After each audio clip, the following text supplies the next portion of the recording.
Ladies and gentlemen, the program is about to begin. Please take your seats and silence your cell phones.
Ladies and gentlemen, the program is about to begin. Please take your seats and silence your cell phones. Thank you.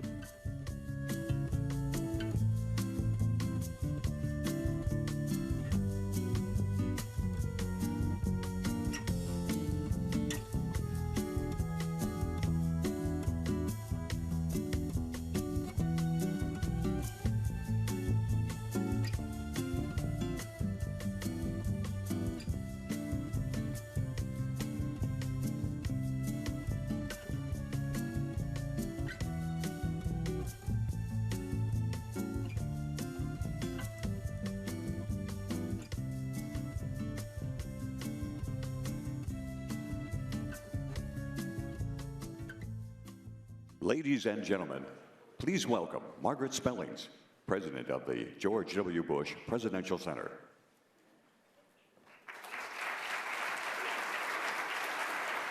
Good morning. Good morning, everybody. Thank you for being here as we continue a very important dialogue we began here at the Bush Center about a year ago today, almost exactly. And that is, how can we Americans uniquely serve the 2.5 million post-9/11 veterans during their transition back into civilian life? We work on many important issues here at the Bush Institute, but the work we do through our military service initiative is particularly close to our hearts, and I know it is yours. We're in it for the long haul, and that's because it honors the men and women of our military in a way that only a former commander-in-chief can. So I want to thank a few people in the audience today who have helped mightily in the support of this critical work, and I'd like you to stand, and then we'll applaud you all at the end. Bank of America, our friends from Bank of America, J.C. Penney Company, Stevenson Foundation, Briggs Equipment, Robert Agostinelli, David File and the File Foundation, Steve Schwarzman, Acadian Companies, 7-Eleven, La Quinta Inn & Suites, Oryx Foundation, Energy Insurance, and USAA. Let's thank all of these terrific patriots.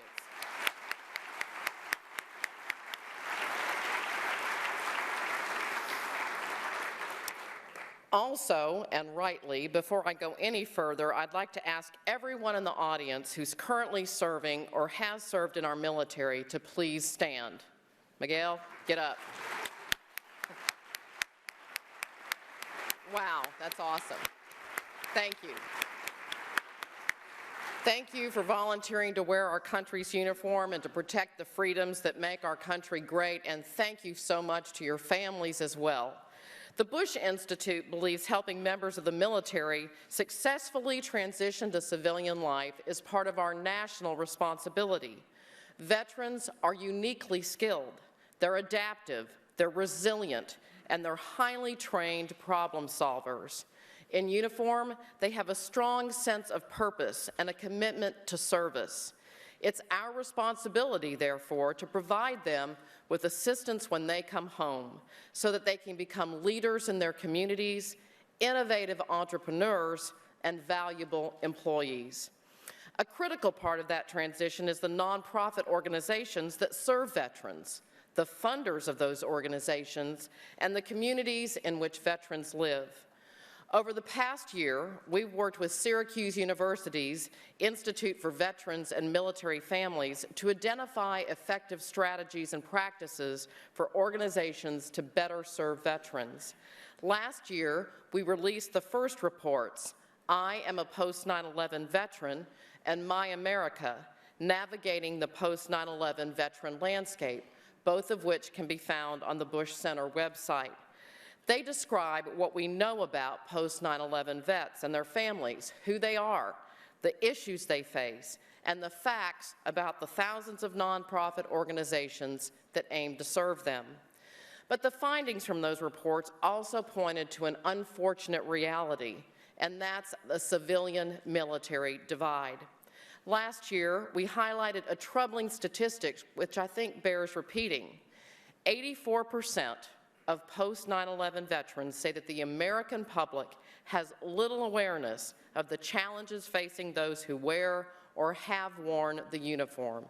84%, that's staggering. And 71% of Americans say they don't understand the problems faced by those who have served since 9/11. The impact that the civilian-military divide has on transition is obvious, not just for veterans, but for members of their communities as well, the employers who strive to hire them, the universities that seek to educate them, and the families and communities who are so thankful that they're home and want to support them. So today, we're releasing new research that represents the next step towards closing that divide. Over the past year, we've taken a look at veteran-serving nonprofit organizations to identify how they and the funding community can be more effective in supporting veterans. We thank the 25 nonprofit organizations that participated in this research who are here with us today. Our primary goal is to benefit veterans and to help them learn about the types of organizations that can best support them through their individual transitions. We also seek to guide the nonprofit organizations that serve them so that they can ensure that they're meeting veteran needs. Finally, we hope that philanthropies, businesses, and individuals who play a critical role in funding the work of these many nonprofit organizations will drive better results for returning vets and their families. So thank you again for joining us today and for your commitment to this very important work. I look forward to the conversations ahead of this morning, and I look forward to the ongoing substantive work that we all have ahead of us. Thank you.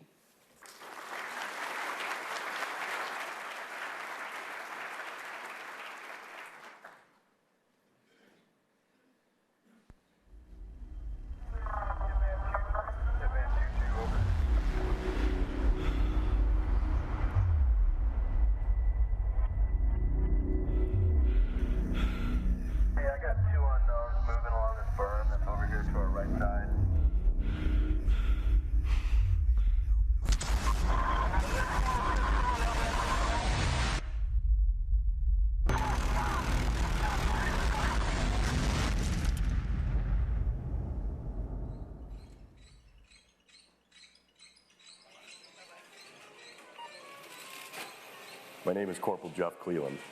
I was an infantry machine gunner in the United States Marine Corps, 2nd Battalion, 8th Marines Fox Company, with a combat tour in Operation Iraqi Freedom. I served just over 3 years before being medically retired. I've been a civilian for 2,374 days. No job in the civilian world will ever compare to what you did over there. No job in the world will compare to jumping down on the ground and laying down fire so your buddy can run and save your friend. So you can't just go work in a cubicle and you know that, Jim next to you has got your back if something happens. Once you sign that paperwork and you're done, it's gone. I didn't know what I was doing. I just took my truck downtown and went drinking like I did every other night. I was lost. I was absolutely lost. The vast majority of veterans that come out of the service are able to transition. However, some that are going to have a rough time for a number of reasons, with health issues, education issues, job issues. We've got to be there. Whatever that issue is, that's what MSI is focused on doing. The focus of the Military Service Initiative is to ensure that we leave no man, no woman behind who has worn the uniform. The needs of transition are very individual. We all have different goals and objectives when it comes to careers and professions. And there are men and women who have made those physical, mental, and emotional sacrifices. In August 2004, we deployed to Iraq. And that first night, we just got hit like 11, 12, 14 casualties. IEDs, gunshots, sniper wounds, holes to the head, brain matter. It's not pretty. In the emergency room, you don't think about it. I mean, you just do what you have to do. But afterwards, after the aftermath, after the storm, that's when you start, processing, seeing people dead, watching them die, taking care of them while they're dying. That was total chaos.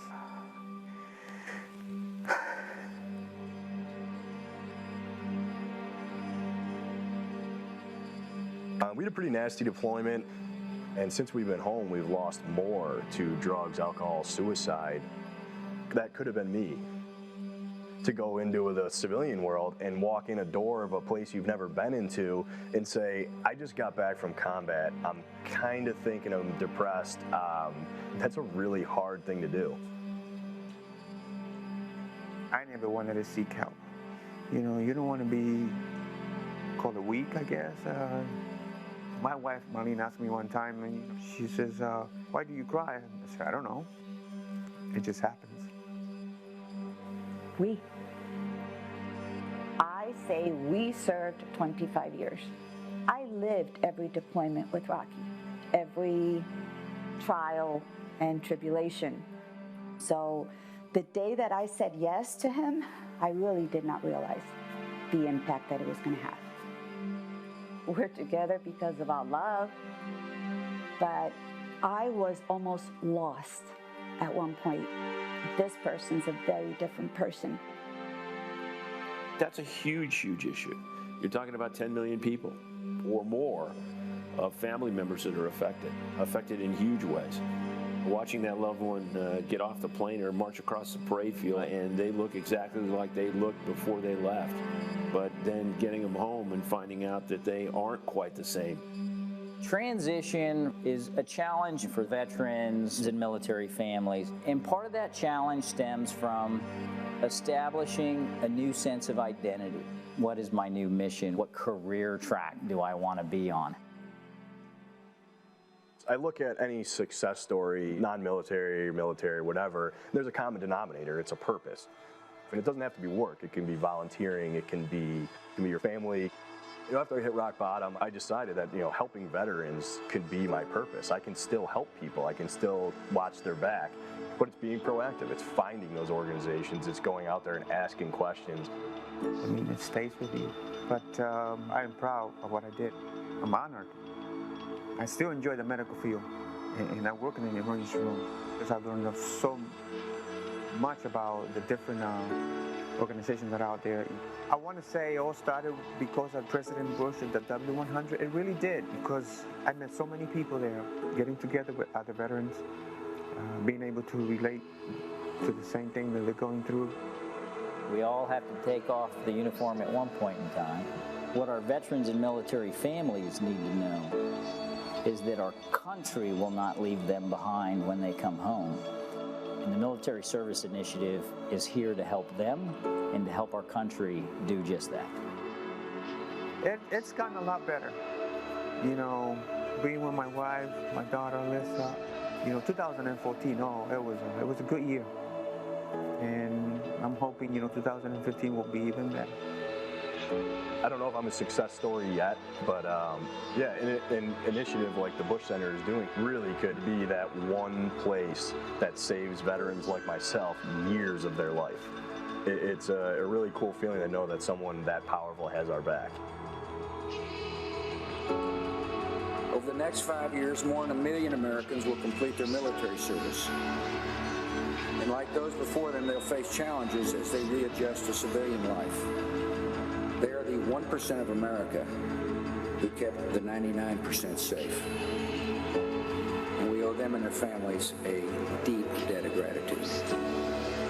At Bush Center, we believe that after everything they've done for us, we have a duty to help make their transition as successful as possible.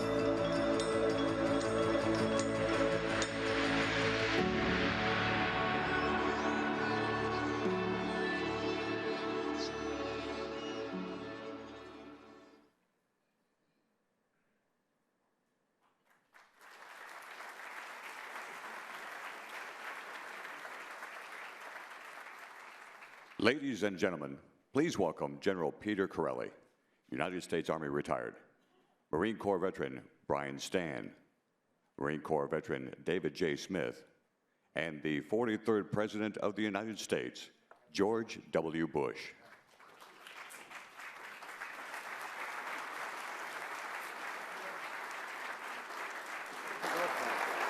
Oh, she's up there in the middle, sir, sitting next to my father. Thank you all. Please sit down. I have the honor of moderating something the political press never called me, by the way. Our first panel. Before we get started, I'd like to make a few comments. First, I want to thank Margaret Spellings and her team for putting on this event and empowering Miguel Howe and Matt Amadon to run with the MSI initiative.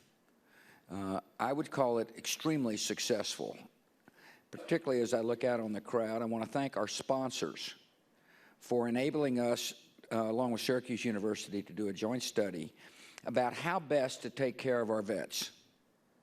And so we've developed a toolkit, which is one of the deliverables from today's event. I want to thank the NGOs who've joined us. I thank you for your compassion. I thank you for your dedication. What is startling to me, particularly as a baby boomer, kind of like the general down there, is that the number of NGOs that have sprung up to help our vets. In the Vietnam era, our vets weren't treated well. And this era, our vets are treated, we think, really well, in that there's 46,000 NGOs. The fundamental question is, do they work? And that's what we're here to discuss today. How best to help the funders and how best to help the providers do what we need to do in America, and that is take care of our vets. We've got Team 43 members here. The number is like, it's not coincidental.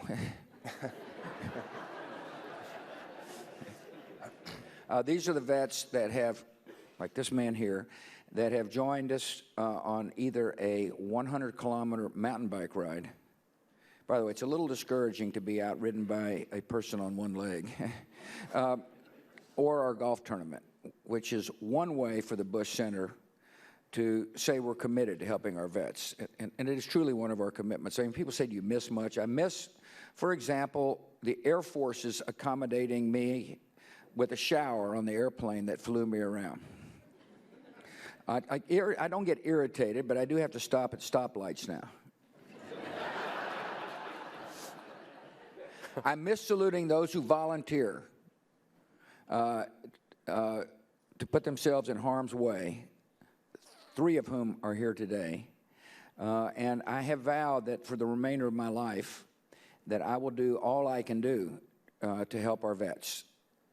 And so I'm almost through talking.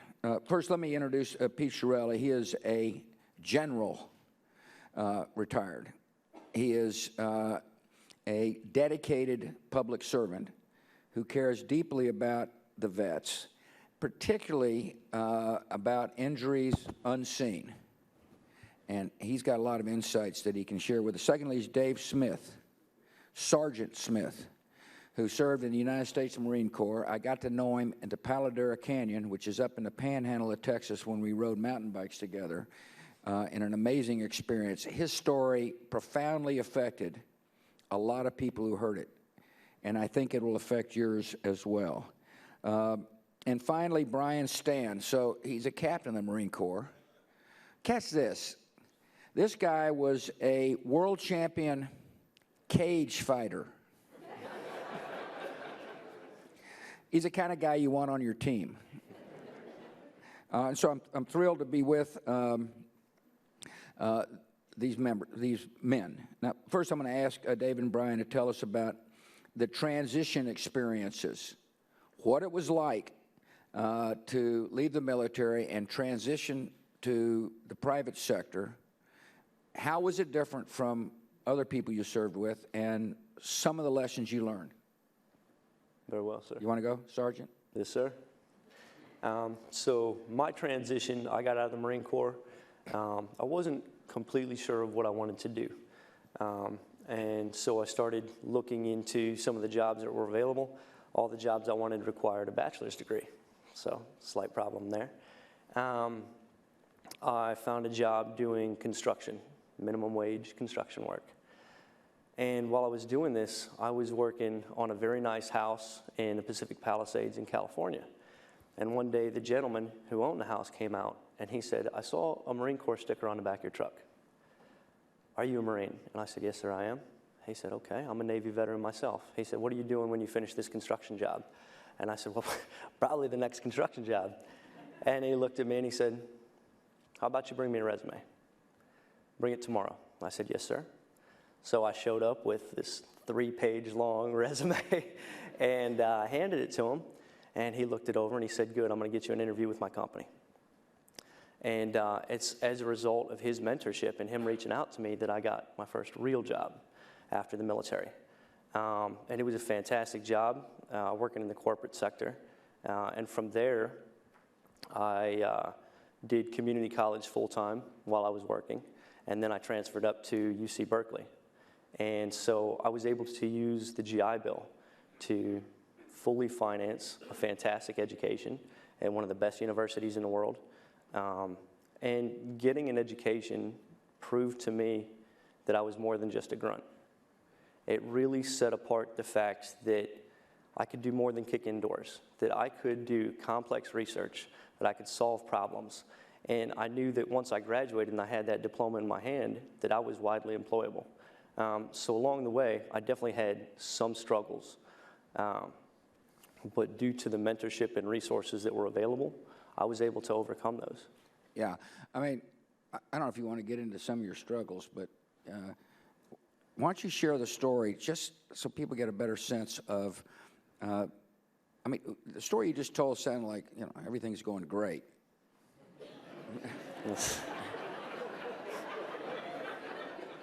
Wasn't exactly the way it was, as I recall. That's right, sir. And I remember when I stood up in front of the audience in Palo Duro Canyon, and when I had finished telling my story, that you stood up and you looked at me and you said, "I had no idea." And I remember thinking, well, you weren't supposed to, sir. And so my story, while I was doing all this, while I was working, while I was going to school, I had some severe issues with post-traumatic stress.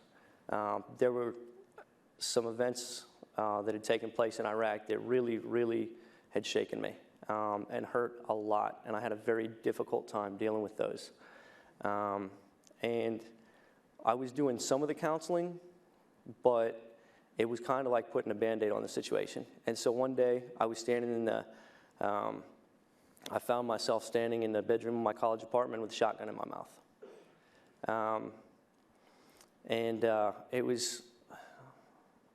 It's just pretty hard to talk about, to be honest, sir.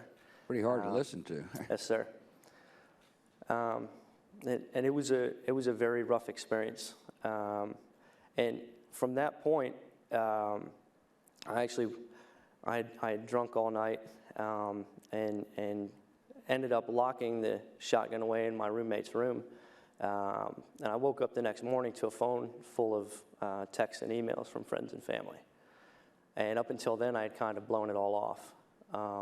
But as I started to look through these texts and emails and voicemails, the concern in their voice was so real. And I knew that this was something that I couldn't do anymore.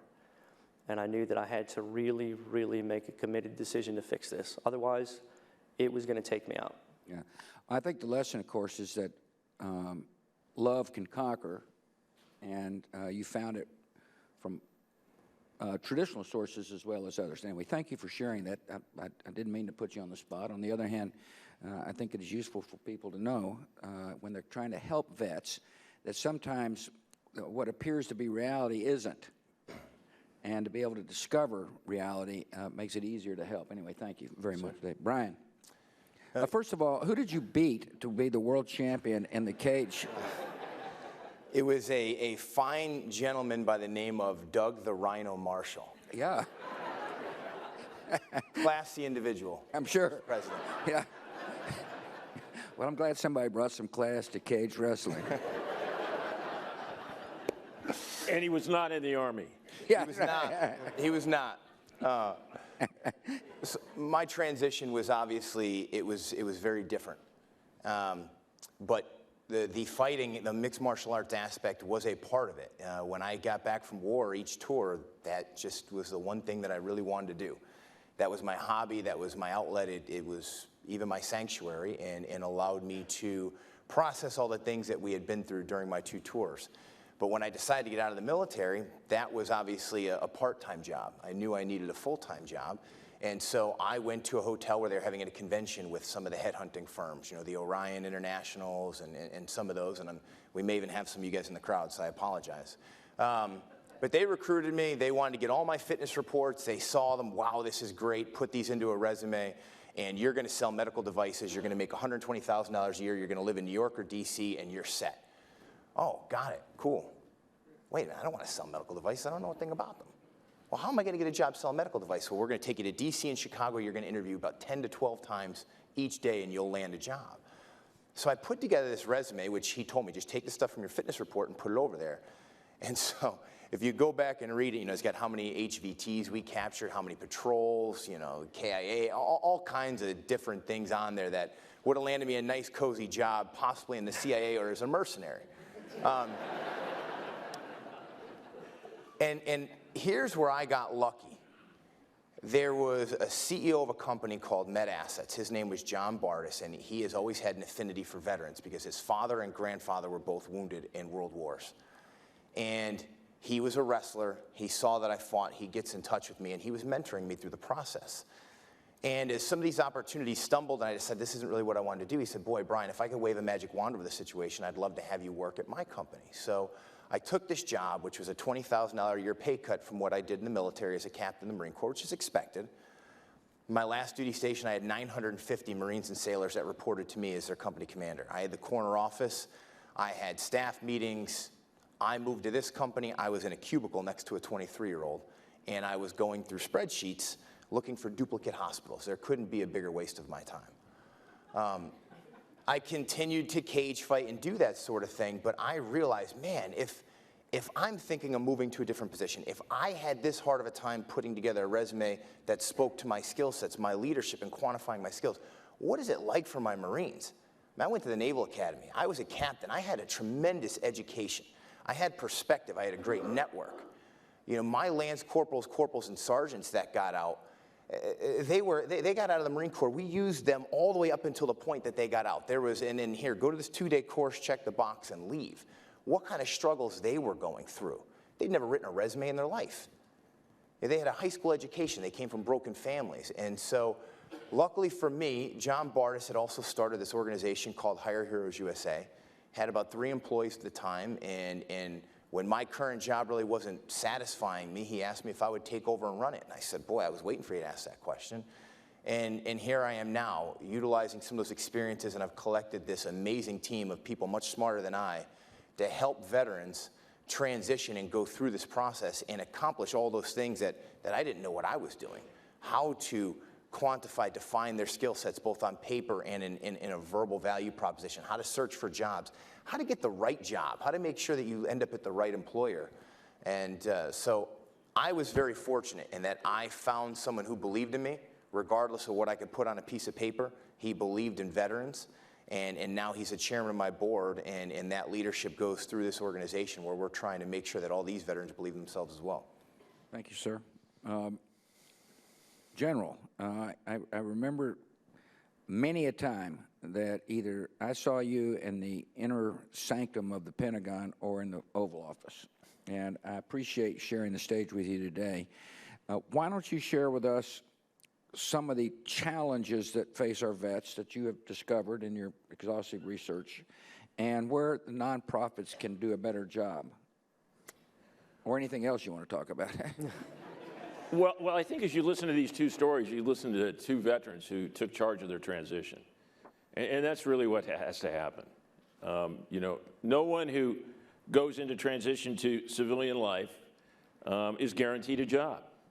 They're not guaranteed to be healthy. You've got to take charge of your transition. And that may be in understanding that you've got some medical issues that you've got to take care of. It may be an understanding that you need to find a way to quantify those skills that you've learned during that career, however long it was, and get them down on paper and show people the kind of leadership skills that you have that you can bring to the private sector. I think that's key. And where we see success, we see veterans who take charge of their transition. Now, there are a lot of folks out there who can help. In my particular neck of the woods, in the Seattle-Tacoma area, we've got an organization called Rally Point 6. And it's what I envisioned when I was Vice Chief of Staff would be available for all veterans wherever they went. A single place that they can go to find out all the things that you heard these 2 gentlemen talk about. Everything from education counseling to finding a job, to writing a resume. No one is treated like a 6th grader.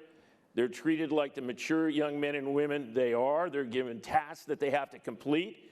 And if they don't complete them, they're asked to leave. But what you find when you go in there are people that are, in fact, taking charge of their transition. And you see an organization that has done one of the things that I think came out in the work that Syracuse did for you, and that is an organization that's connected to the community. And that is an important part of what all the VSOs and MSOs need to do, is to connect to the community to help tell the veteran story. David, thank you. This may be a redundant question, but I want to learn more, and I think people need to know more about how you went from college student to the depths of despair to productive citizen. Have you shared that story with anybody? And do you have any, I mean, the people you served with, are there obviously there's going to be a lot of successes, but those who haven't succeeded, is there a common denominator in your mind as to why they haven't? Yes, sir. Absolutely. Succeeding being living a productive life, living that, you're using the skills you learned and producing good results, producing compassion, whatever it may be. Yes, sir. So when I first exited the Marine Corps, like I said, I didn't have a clear path. Kind of like Brian was speaking about. I had generally what the TAPS office had said, you know, go and try and do this. And but the truth is that I didn't take responsibility for fixing the things that I knew needed fixed. Some of the mental health issues and things like that I knew were going on. I didn't do what I should have done soon enough. So let me stop you right there. Is it because nobody helped you realize there was a solution, or you just denied they exist? I mean, it's kind of a macho sentiment, I presume, among the Marine Corps that said, I don't need help. What was it, do you think? It's a combination of both, sir. One is I really didn't know what resources were out there. And a lot of the resources that are available today were not available when I got out in 2007. A lot of them have sprung up in the last 8 years or so. And the other part of that is that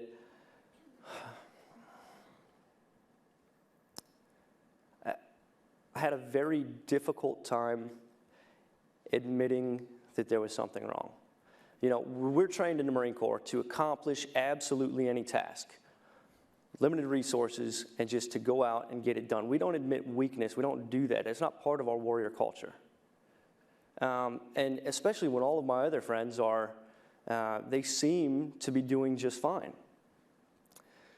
And so it was very difficult for me to be the first one to step up and say, something's wrong and I need help. Now, the reason that I was able to do that is because a veteran and a Marine that I respected very much reached out to me. And he spoke to me, and he had the courage to tell me, I'm getting help, I'm working on this is what I'm doing, and maybe you should try it as well. Now, without him, I wouldn't have felt that it was okay to do it. And that's just what it takes. We need more people who are willing to stand up and say, I'm a veteran also. I fought in Iraq. I suffered with this and this.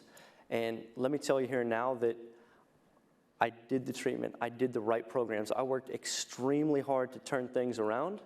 And as a result, my life has never been better. I've never been happier or healthier. And now here's some of the guys who did not turn it around quite as well. My best friend, his name's Clay Hunt.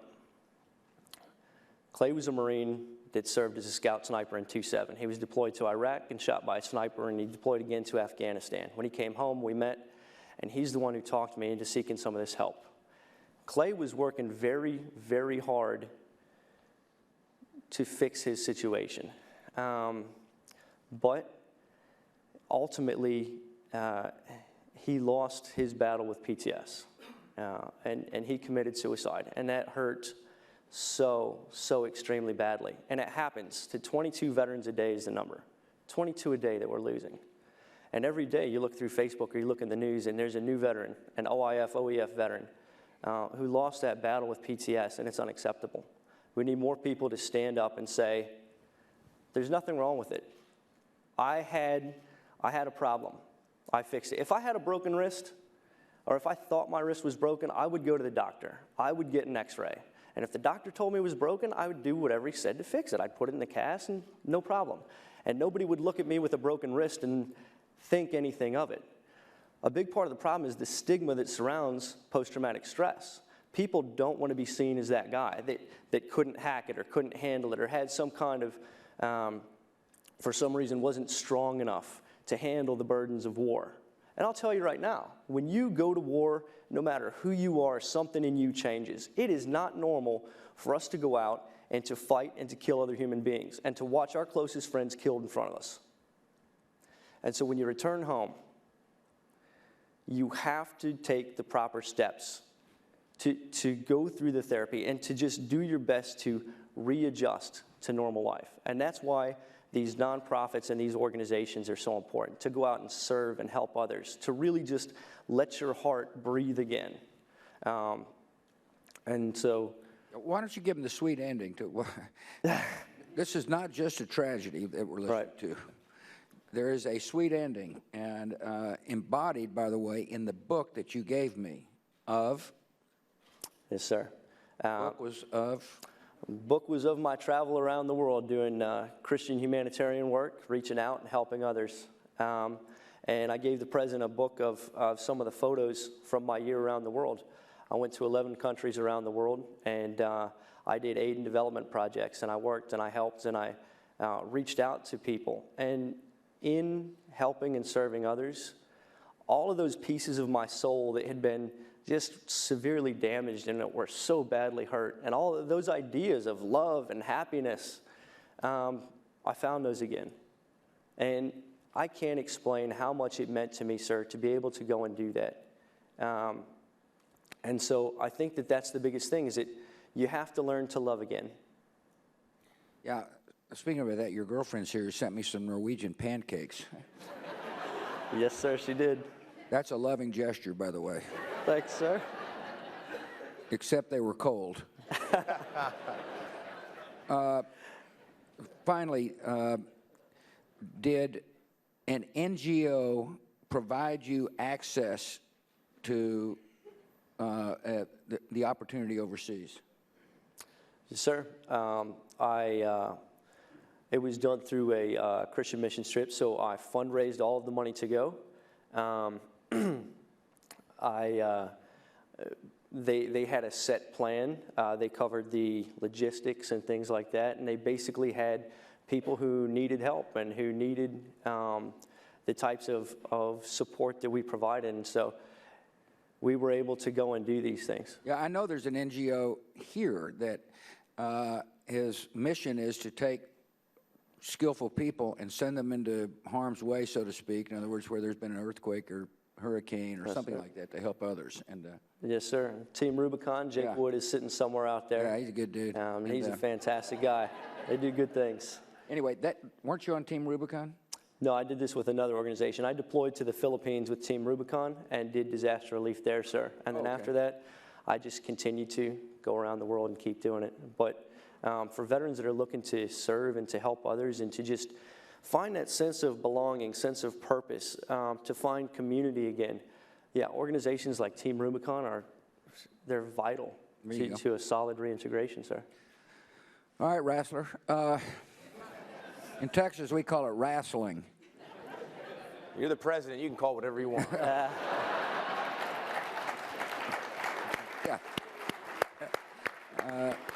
Actually, to be accurate, former.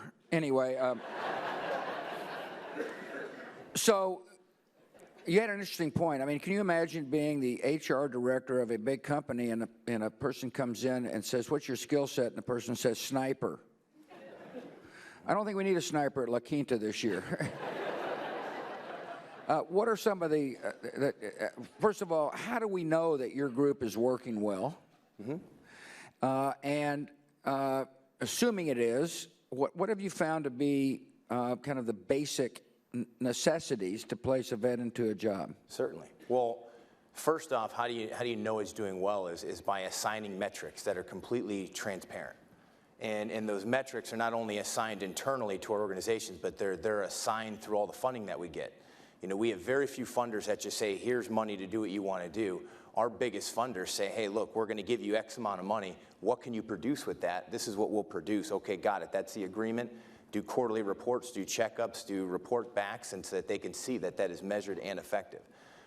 But not only on the macro level, you've got to go to the individual employee. Everybody who works for me, everything is done one-on-one fashion. Veteran registers that are assigned to one person on my staff. Every service provided to that veteran is then recorded. And that individual employee, their compensation, everything about their job is incentivized through hitting those metrics. You know, the quality of the resumes they're putting together with these veterans, how many confirmed hires they have, what's their conversion ratio on veterans that come into the program that we can confirm that are hired. And it starts with just a basic assessment, because every veteran is different.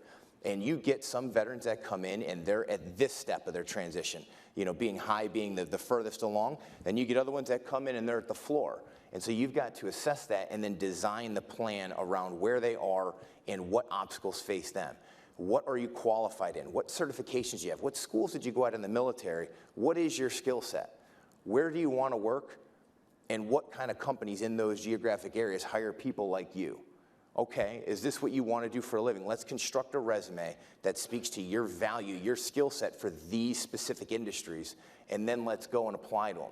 And let's practice how you communicate your value proposition to these companies, because we've all done interviews and answered questions, and you get better with time. And a lot of times the veterans don't want to do it. And you've got to tell them the hard truth. You've got to tell them the statistics. Look, if you don't take charge of your transition, it's a very dark and lonely road. If you go down this and you stay confused for several years, very bad things can happen. And really, our step-by-step process is made effective through the way we treat these veterans and what we demand back from them. When they come into the program, we treat them like professional warriors. We do not treat them like professional victims. One of the hardest things in our sector right now with our demographic is the victimization of veterans. And I'm seeing a lot of transitioning veterans as they transition, they expect to be giving something, or they think they're owed something, or people are trying to make them feel that way. And that is killing them. It's cutting their legs out from under them when they transition, because when they own it, when they know, hey, this is the attitude I got to take, I got to go get this job, I got to go compete from it, I got to go tell people my value proposition, they thrive. And so I speak to all my employees and I call them their attitude ambassadors. From day one, when these people come into the program, this is our attitude and this has got to be their attitude. And we've got to convince them that that's right by developing a personal relationship with each individual veteran so that they believe this to be true. If you've got a can-do, will-do attitude, not a, you know, I'm so mad at what I've been through, you know, why did my country do this to me attitude, that's going to hold them back. The attitude is really, it's the key. And obviously you can't measure, you can't fund something that you can't measure the outcomes, you know, and not just outcomes, but the final product. And that's really big in my organization and what we try to do. We constantly measure ourselves, consistently go back to refine it. And just like this research says, we have funders that continually push us to get better. How can you better scale? How can you better refine? And in the last 4 years, we've taken the cost per confirmed hire in the organization from $3,000 all the way down to $1,600. And that's as we've gone from $1.8 million a year to $5 million a year. And how many offices do you have? So we've got 6 offices. We're opening a 7th in Los Angeles in the coming months. Are you in Dallas? We are in Dallas. We're in Plano, sir. That's good, yeah. I knew in spite of your wrestling, you were a smart guy. I've been knocked out that many times. So. Yeah. So, Pete, share with us some of the lessons you've learned. Pete is very much involved with PTS. By the way, we've dropped the D at the Bush Center. PTS is an injury. It is not an illness. And I appreciate you talking about the stigma attached to it, because it's an impediment for people realizing their God-given talent. And so Pete is very much involved in an effort. I know this isn't a PTS summit. On the other hand, NGOs are involved with PTS. Some work, some don't. Some have got interesting ideas, some can't scale up. But I'm curious to know what you've learned thus far that will make this conference, a better conference?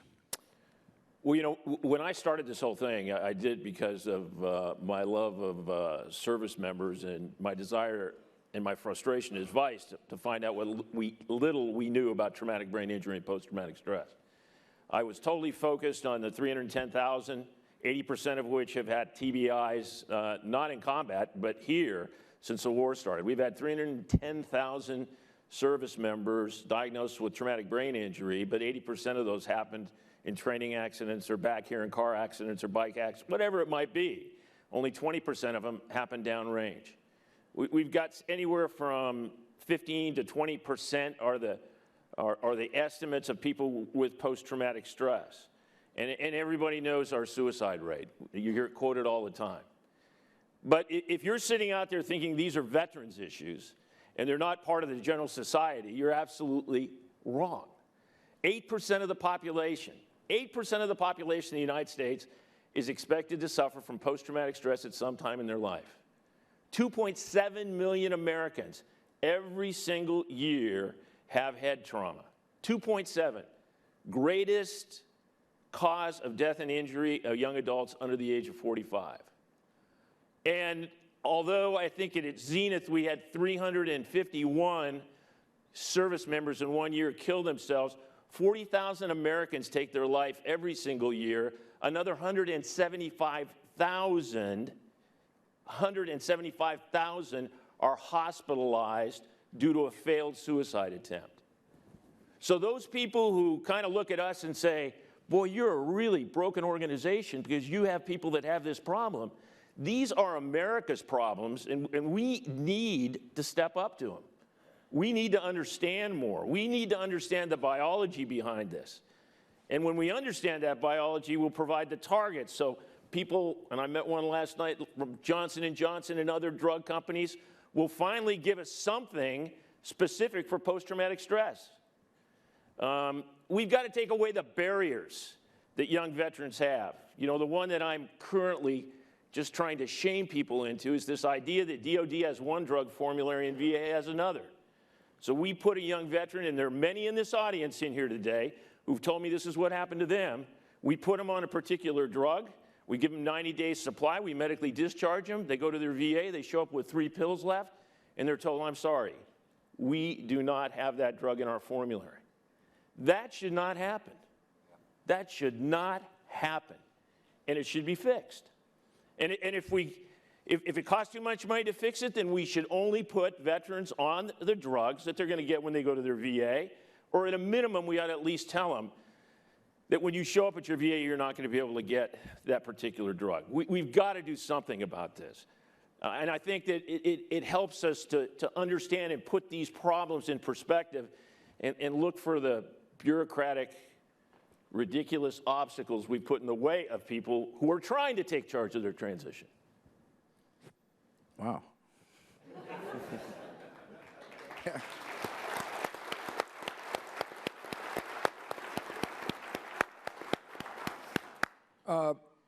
Do vets get in touch with you? Yes, sir, they do. People you've never met before? Yes, sir. And how do they find you? Well, they can find me on Facebook, or they find my email address on some of the blogs that I've written about post-traumatic stress, or, you know, recovery and things like that. And so I get emails from guys sometimes who say, you know, hey, Dave, I found your email address.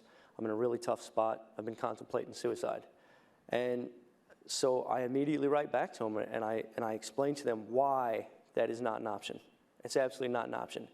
And I explain to them they have to take responsibility, and that they have to go and they have to use the resources that are available to them. And I link them with as many resources as possible. And then I explain to them. Excuse me for a second, Dave. You're able to find, so a guy from Seattle writes you and says, I'm thinking about suicide. You're able to quickly find services to direct that person to? Absolutely, sir. Vet centers are everywhere. VA is everywhere. Mental health care is everywhere. Groups like Team Rubicon, Team Red, White, and Blue, who will come out and give them camaraderie, and will help build them up, and will direct them to even further resources in their local area. Yeah, absolutely, sir. I can find those from anywhere in the world. I was sending people resources while I was in Cambodia, Africa, India. Yes, sir. I can find those and send them to them anywhere. They have to take the responsibility to either find that information themselves, ask somebody for it, and then once they have it, make use of it. So in essence, you're a one-man NGO, which may be the most effective NGO there is.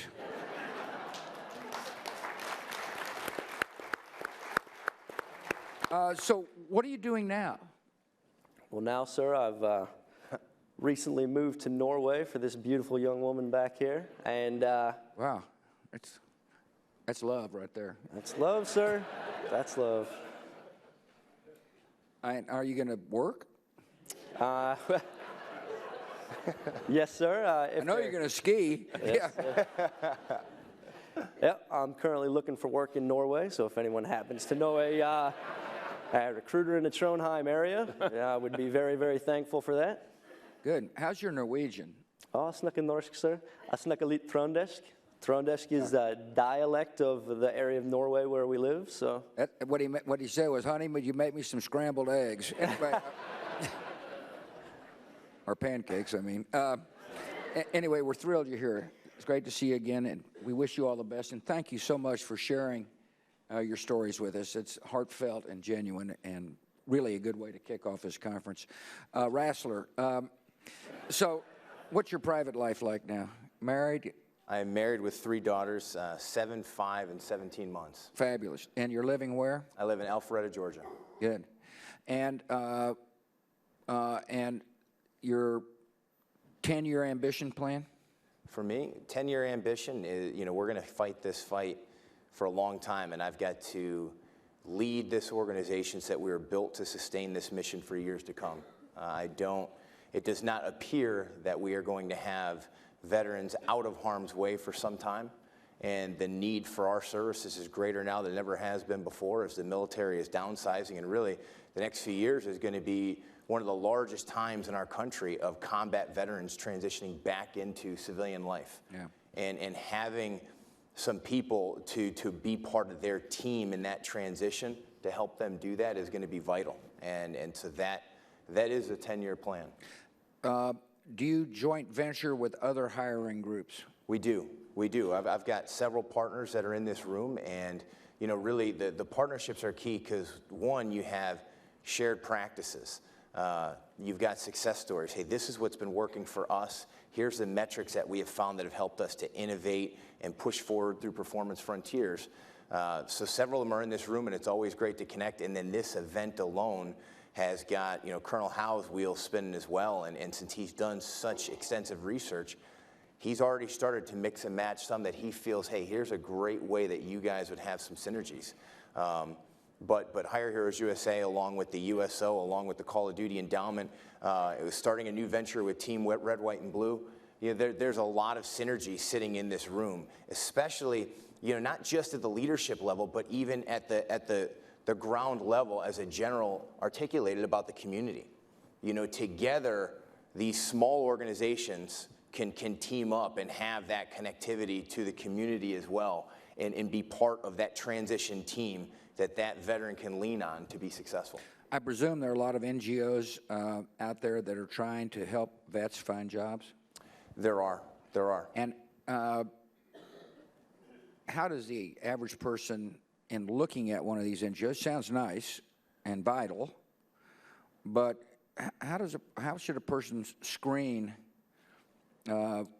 I presume you screen them before you joint venture with them. In other words, certainly do. You don't want your organization sullied by joint venturing with somebody who disgraces your mission.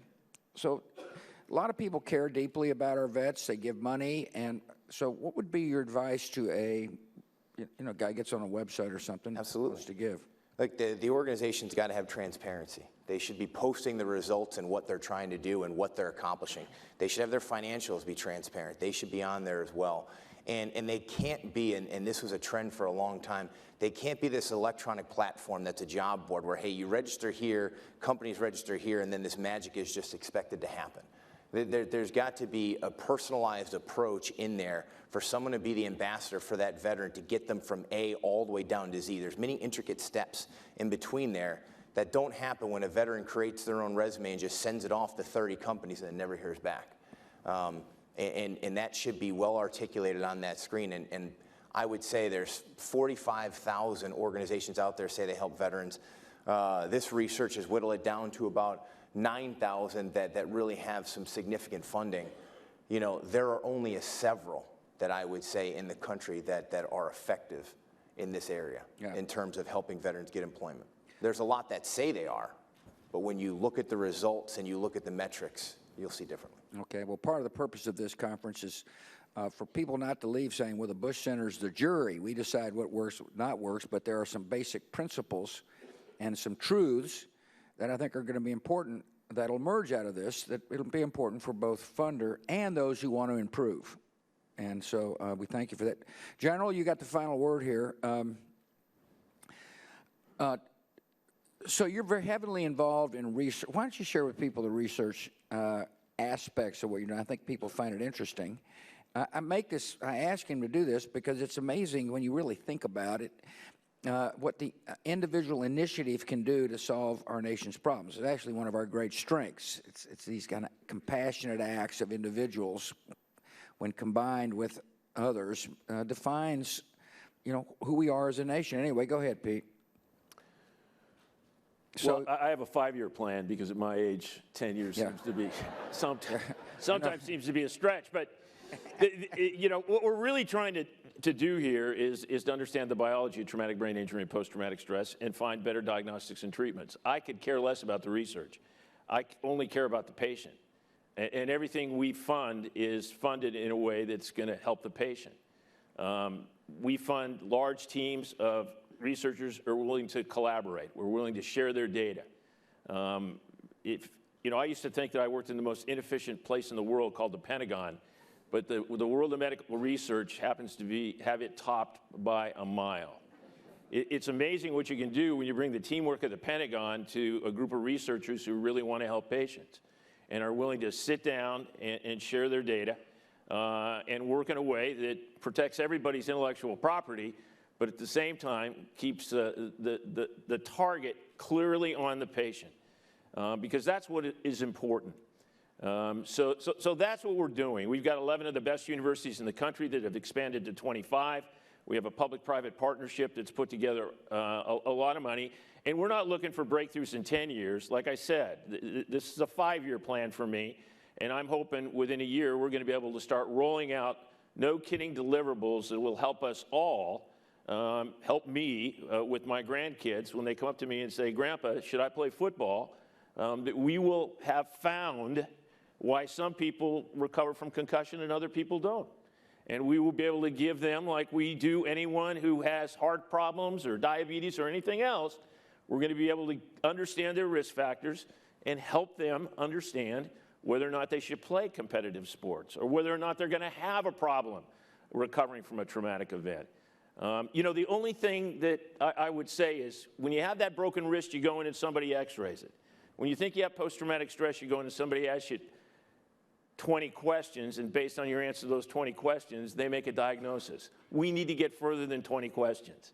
We need to understand the biology and have the no-kidding markers that we can look at somebody and say, yep, my wrist is broken. Yes, you have post-traumatic stress or something else. So that's my 5-year plan, and I hope to accomplish in 3. Yeah, well, you and I are on the same wavelength here. Anyway, we want to thank you all, particularly thank our panelists here. Great job, and thank you for being here in attendance at the Bush Center. I'm thrilled to welcome you, and I'm excited about the agenda that Margaret and Miguel have set, and looking forward to the results.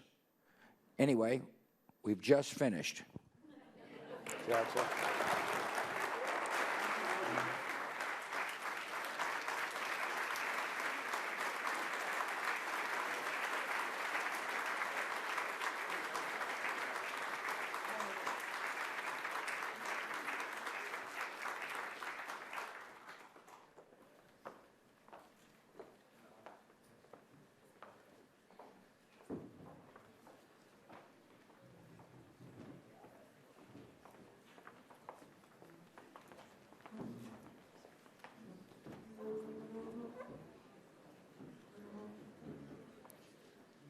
Ladies and gentlemen, please welcome Colonel Miguel Howe, United States Army retired, Director of the Military Service Initiative at the George W. Bush Institute. Thank you. Wow, that was incredible. Thank you, President Bush, for leading that conversation, and more importantly, thank you, sir, for leading our important work here at the Bush Institute as our former Commander-in-Chief. And to General Corelli, Brian, and Dave, thanks for a very dynamic and I think extremely insightful discussion about transition and the way those of us here in this room and the organizations and the sectors we represent can support that transition.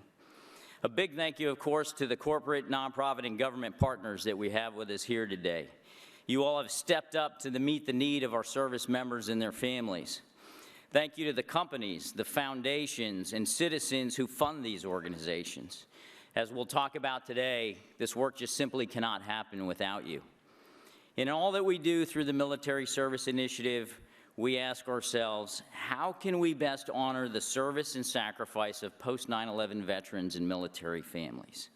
And how can our nation better leverage this tremendous pool of resourceful, determined, and experienced leaders? And a key answer to that is to foster a successful transition and reintegration from military service to civilian life. Transition occurs in our communities, and the role of the private, nonprofit, and philanthropic sectors are essential to that effort.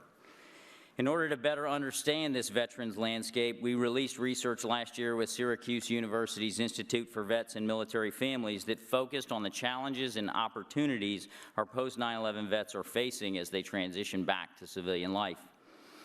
Today's discussion and research is the next step in that roadmap. We want to make sure that post-9/11 transitioning veterans are getting the best support possible, and that means ensuring that the thousands of nonprofit organizations and the funders supporting them have accessible information on how to make the most effective impact. The report and research we are releasing today outlines the results of 25 case studies on veteran and military family serving nonprofit organizations. Today, we have representatives from all 25 of those organizations in attendance, and we thank you for participating in this research project. We could not have done this work without you, and by candidly opening up your organizations, you provided insights that will enhance all service providers, funders, and the veterans and military families that we all seek to serve. Our research team examined these organizations based on a number of factors, such as their length of service, type of organization, or geographic focus. The efforts involved on-site visits and interviews with executive leaders and program staff. The interviews and the analysis was really based on two main themes. The more traditional elements of organizational excellence, and those that we did identify in last year's research, the ones that can significantly affect the social, economic, and wellness situation of vets and military families. And here's some of what we discovered. First, funders make a huge difference. You may have heard the expression, "He who has the gold makes the rules." Well, our research confirms this. We found that funders are not only driving impact behind these veteran-serving nonprofits, they're crucial to providing technical expertise, innovative resources, and an outside perspective. Funders are key to fostering innovation in data collection, analysis, and organizational improvement as well. Goodwill Houston, for example, brings together an advisory council of funders and local employers to help the organization enhance its workforce development programs for post-9/11 vets. By ensuring their training programs are aligned with the needs of local businesses, Goodwill Houston is setting up veterans for success in finding the right kinds of jobs that you heard Brian and Dave talk about. A second key finding of our research is the idea that good management and organizational effectiveness go hand in hand. How an organization is structured and how processes are set up matter, as organizations like Hire Heroes USA and Operation Homefront demonstrate. One key management practice is to develop a diverse portfolio of funding sources. That allows not only for financial viability, but infrastructure development and innovation. And the American GI Forum in San Antonio has been able to do just that and had the impact to their programmings because of it. And with veterans serving nonprofits specifically, cultural competence, case management, and cross-community collaboration make all the difference. Every case will be different, and you must have a system tailored to an individual's needs. The Veterans Outreach Center in Rochester, New York exemplifies this. Their integrated community model is able to customize. With the case of homeless veterans, for instance, their outreach specialists will work to address immediate needs while also developing educational and employment plans. And finally, our research confirms that serving veterans is different. It's a people business. And effective nonprofits understand the population they serve, and they tailor their services with a high-touch model and robust referral networks, as do organizations like America's Warrior Partnership and Charlotte Bridge Homes. They bridge the civilian-military divide by knowing their communities and fostering a sense of purpose and belonging for our veterans, creating social connections by involving the surrounding community in their work to make an impact.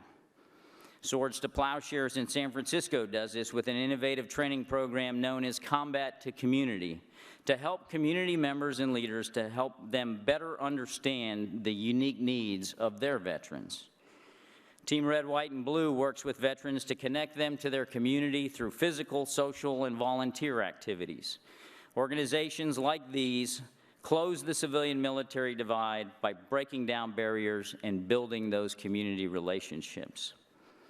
So the question now, of course, is, what do we do with these findings? The short answer is that you in this room, the organizations, the veterans, and the funders have to act upon them. We've assembled 2 toolkits to help, one for nonprofits and one for the funders who support them.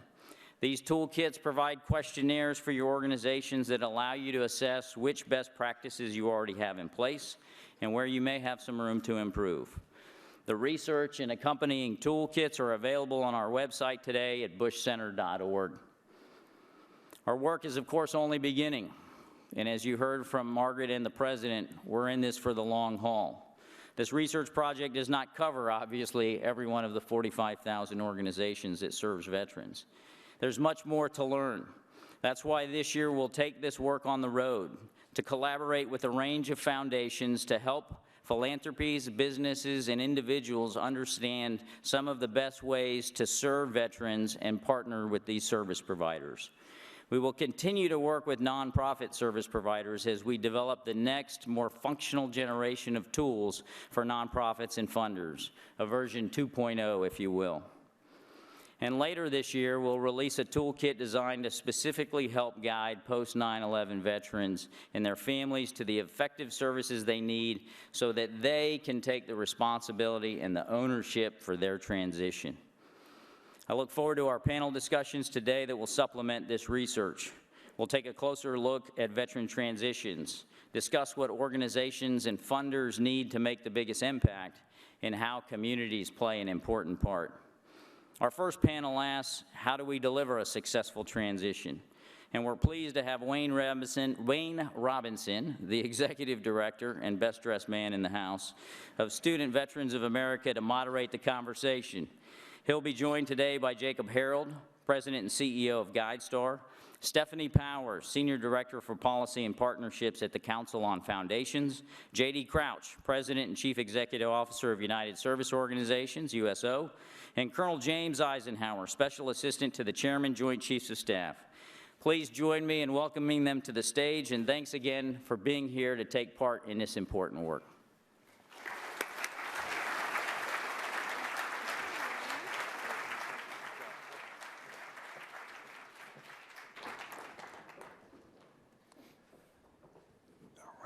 Good morning. Before I begin, I'd like to thank the Bush Institute and IVMF at Syracuse University for creating this environment to be able to have this very important conversation on transition. As a former recruiter who's walked the streets of America, totally understand the connection between transition and recruiting and an all-volunteer military. And so for love of country, this is the right thing to do for those that serve, and we as a panel are honored to begin. So our panel one is how do we deliver a successful transition? National leaders from the public, private, nonprofit, and philanthropic sectors will discuss conditions, elements, and systems to set the conditions for a successful transition and reintegration from military service to civilian life. Federal, state, and local government play a critical role. However, the scale and scope of post-9/11 veteran transition and reintegration is such that the private, philanthropic, and nonprofit sector must provide tools, resources, programs, case management, and referral networks that are beyond the capacity of government. This panel will provide an overview of the veteran-serving nonprofit space and identify why a focus on the issue of improving outcomes for these nonprofits is important. We're going to begin with Colonel Jim Eisenhower. Jim, all sectors have an important role to play, and your office recently published an important paper, After the Sea of Goodwill, a collective approach to veteran reintegration, highlighting this theme. As you developed the After the Sea of Goodwill white paper, what did you discover as the essential elements of an effective collective impact model? Thanks, Wayne, and thanks to everybody for being here. Thanks especially to all those folks here at the Bush Institute for putting such a wonderful program on. We appreciate the emphasis. And on behalf of the chairman of the Joint Force, I send his regards to you and thanks for your investment in veterans and their families. Wayne, to your question, what we wrote in that white paper is a blinding flash of the obvious. It's not original thought. But after looking at this field for about a year and a half, we realized that we're already trending towards a level of collaboration that we think can be expedited. And we argue, as you noted, if it's led by the private sector, who we think is better positioned. We really argue three things. The first is that there needs to be vertical integration among functions. We've got the capacity to do that. We're just not doing it to our full potential. As an example, if we were just to address employment, the function of employment, and look at those great community service providers like Charlotte Bridge Home or Augusta Warrior Project, or you already heard about Rally Point 6 from General Corelli, they do fantastic work at the local level, but their tactical experience is really something that should interest state legislators, state directors of Veterans Affairs, and those who are directing the secretaries of the state departments of labor. And it can really inform what happens at the state level in terms of licensing and credentialing or tax incentive to encourage veterans to come to a state or encourage employers to hire them. Likewise, even up at the national level, there are wonderful organizations and government organizations who are pursuing initiatives that could benefit from that tactical level experience. As an example, Rosie Cloud has developed with her team the Veterans Employment Center, which is a fantastic portal, a single government portal where employers can go to find veterans looking for jobs. She may be interested, and her team may be interested in what happens at the local level based off employment trends to maybe modify or continue to refine the interface. An organization like the Department of Defense can benefit from that experience too as we look to consistently modify and update our transition curriculum. All of that's valuable feedback, even in the private sector, the wonderful work that's being done by Bank of America and research funding for Veteran Challenges, or JP Morgan Chase and the 100,000 Jobs Coalition. They may modify where they place funds or how they focus on investment and what they teach members of their consortium. Vertical integration is necessary in each of those functions. The second piece we argued was that there needs to be horizontal collaboration or horizontal integration, where you've got functions that don't necessarily complement each other, but they do have some duplicative effort on the fringes, from financial literacy to legal challenges all the way through any other function you might imagine a veteran or a military family member may experience. We've got the capacity to do that. The third point is that in and of itself, and that's the IT capacity. The internet is nearly ubiquitous and almost everyone has access to it. And in a day when we have that ability, we ought to be able to craft an integrated referral network system where all of those entities, the 40,000 plus, are linked, both public and privately, to create a no wrong door approach or a no wrong door capacity for our country. I think the good news is we're trending there. We could do it this afternoon. We just need to get to work. Thank you. Thank you, Jim. I'd like to touch on the funding portion of your response and go to Stephanie. Stephanie, the scope of veteran transition is such that the government can't do it alone. The support from the nonprofit community is and has been essential to the task. Can you talk a bit about the role and responsibility of foundations and funders in aligning resources with expectations of outcomes for veterans and how funders do that most effectively? Sure, thank you for having the opportunity to be here to talk about the role of the philanthropic funders. I think I'd like to first react to something that Miguel said while we were waiting backstage. I think I heard something about he who has the gold. So I suspect that for many of you, we're the sector that you think has the gold. So, but I want to disabuse you of the notion that I brought the bags of gold in the back room. So, but I'm happy to talk to you about how to connect with the foundation sector. So if I could sneak in a little commercial, I'd like to welcome and say hello to any of the council's members who are here. I know that there is a contingent of foundations here, and I would love to connect with you when we do our networking. So I think it's important to understand that the philanthropic sector it really is a stakeholder. It's a stakeholder in this work to try to help smooth these glide paths of veterans back into civilian life and into their communities. And I think that we know kind of intuitively that we have some national responsibility. I know the Council on Foundations, under the leadership of our CEO, Vicki Spruill, who unfortunately is not able to be here today. I know the people from New England and New York will have absolutely no sympathy, but that 6 inches of snow we had in Washington yesterday created some havoc with planes getting in and out and people getting actually out of their driveways and to the airport.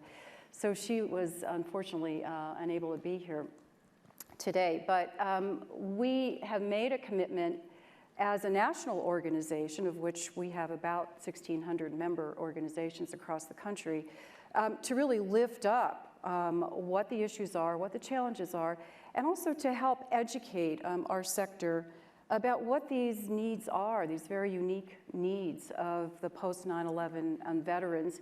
I think that we see our role as working with the nonprofit community. We're a funder of the nonprofit community. The health of the nonprofit community is very important to us. We also see ourselves as trying to lift up innovation as well and help nonprofits become more innovative, become more responsive, and really become more accountable for those outcomes that they are trying to reach. I would like to also say that there's another role for us in this resource discussion, and that really is our role as a stakeholder in shaping public policy and working with the public sector as well. There are a lot of lessons, I believe, that many of our veterans funders have to share with our public policy makers. I know we have a relationship with Jim and his team and share a lot of insights with each other and bounce things off of each other, trying to bring the learnings, the lessons that we have in the foundation sector to the public sector. We know we can fund things that the government can't fund as well. But the conundrum for us, and I know we're going to talk about this more today, has to do with who's out there doing the really solid work. You know, where is the effectiveness? And how do funders know? How do they wade through, you know, this plethora of all of these nonprofits that I think Miguel was referencing and that others will talk about? How do we know who's really doing the solid work? And that's where I think we continue to need help, both in through the relationship with the public sector, with the research, the academic institutions. Mike is sitting up here. The work that Syracuse did in putting together these toolkits is going to be very invaluable, I think, for our sector to do that alignment. Thank you. Thank you, Stephanie. I'd like to bring JD into the conversation. JD, you lead one of the most well-known and iconic support organizations for our military.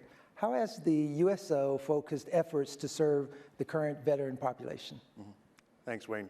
Again, thank the Bush Institute. And one thing I want to say up front is I expect to learn a lot myself here today. This is a great gathering of people who've got deep knowledge in this area. You might actually ask or start by asking, why is the USO even up here? You know, don't you guys kind of do Bob Hope and airport centers and things like that? And of course, our mantra at the USO has been always by their side.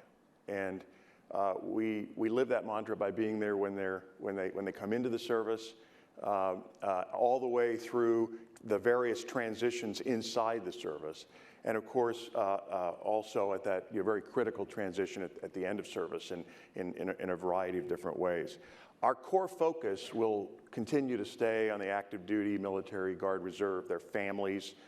That is obviously, we have to stay true to that purpose. But part of that is also, we feel very strongly that we have a role to play in helping to create a more successful veteran, if you will. We're not a veterans organization. We don't have a veterans membership, but we do work with a lot of the folks that are out there. And obviously, one of the things we've done is we've built 3 really, I think, state-of-the-art centers for the wounded, ill, and injured at Belvoir, Bethesda, and Landstuhl, where we have been able to have, I think, a very positive impact in reinforcing programs that are being supported there by the government. But we've also invested in the last few years in 3 areas, largely with partners who are in this audience, many of them, in the employment area, as well as in building stronger families.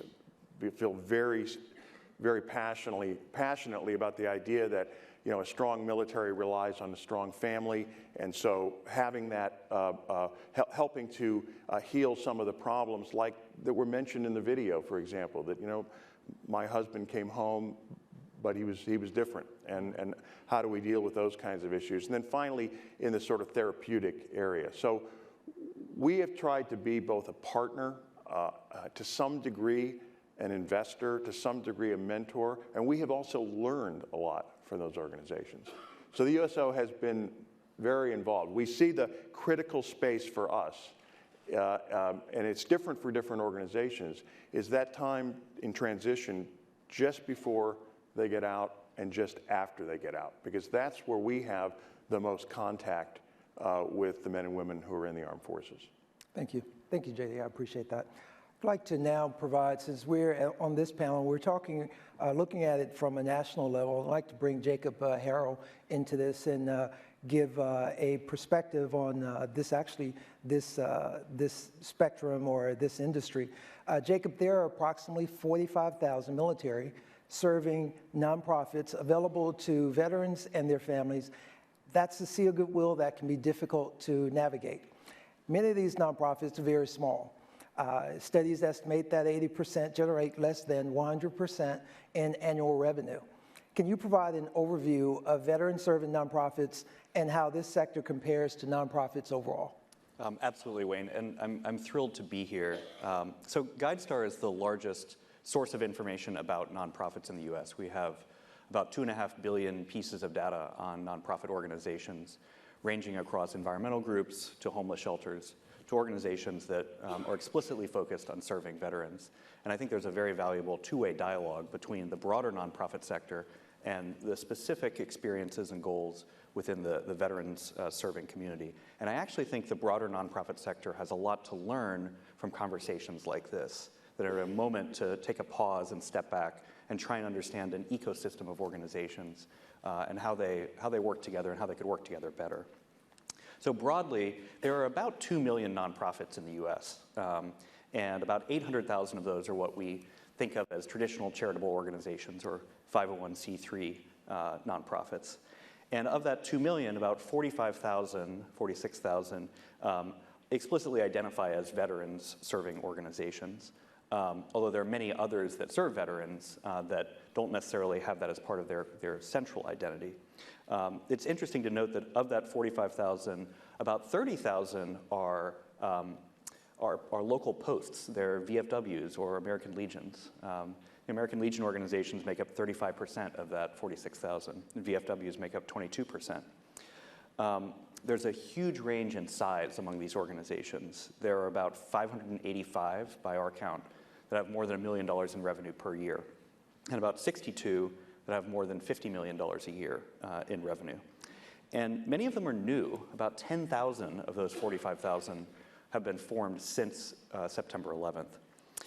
It's also interesting to look at the variety of different focus areas that they have. Within a focus on veterans as people, they view that through a number of different lenses. So among the 501c3 organizations, the traditional charities, I thought you'd be interested to hear some of these basic stats. So 915 of them focus on arts and culture. About 765 of them focus on education.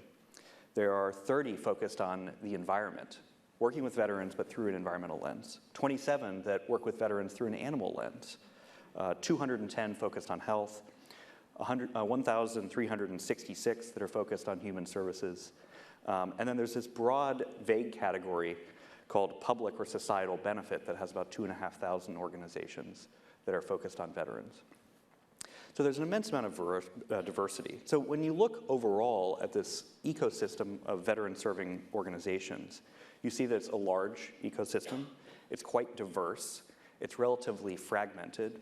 And in comparison to the rest of the nonprofit sector, on average, the organizations are smaller and they're newer.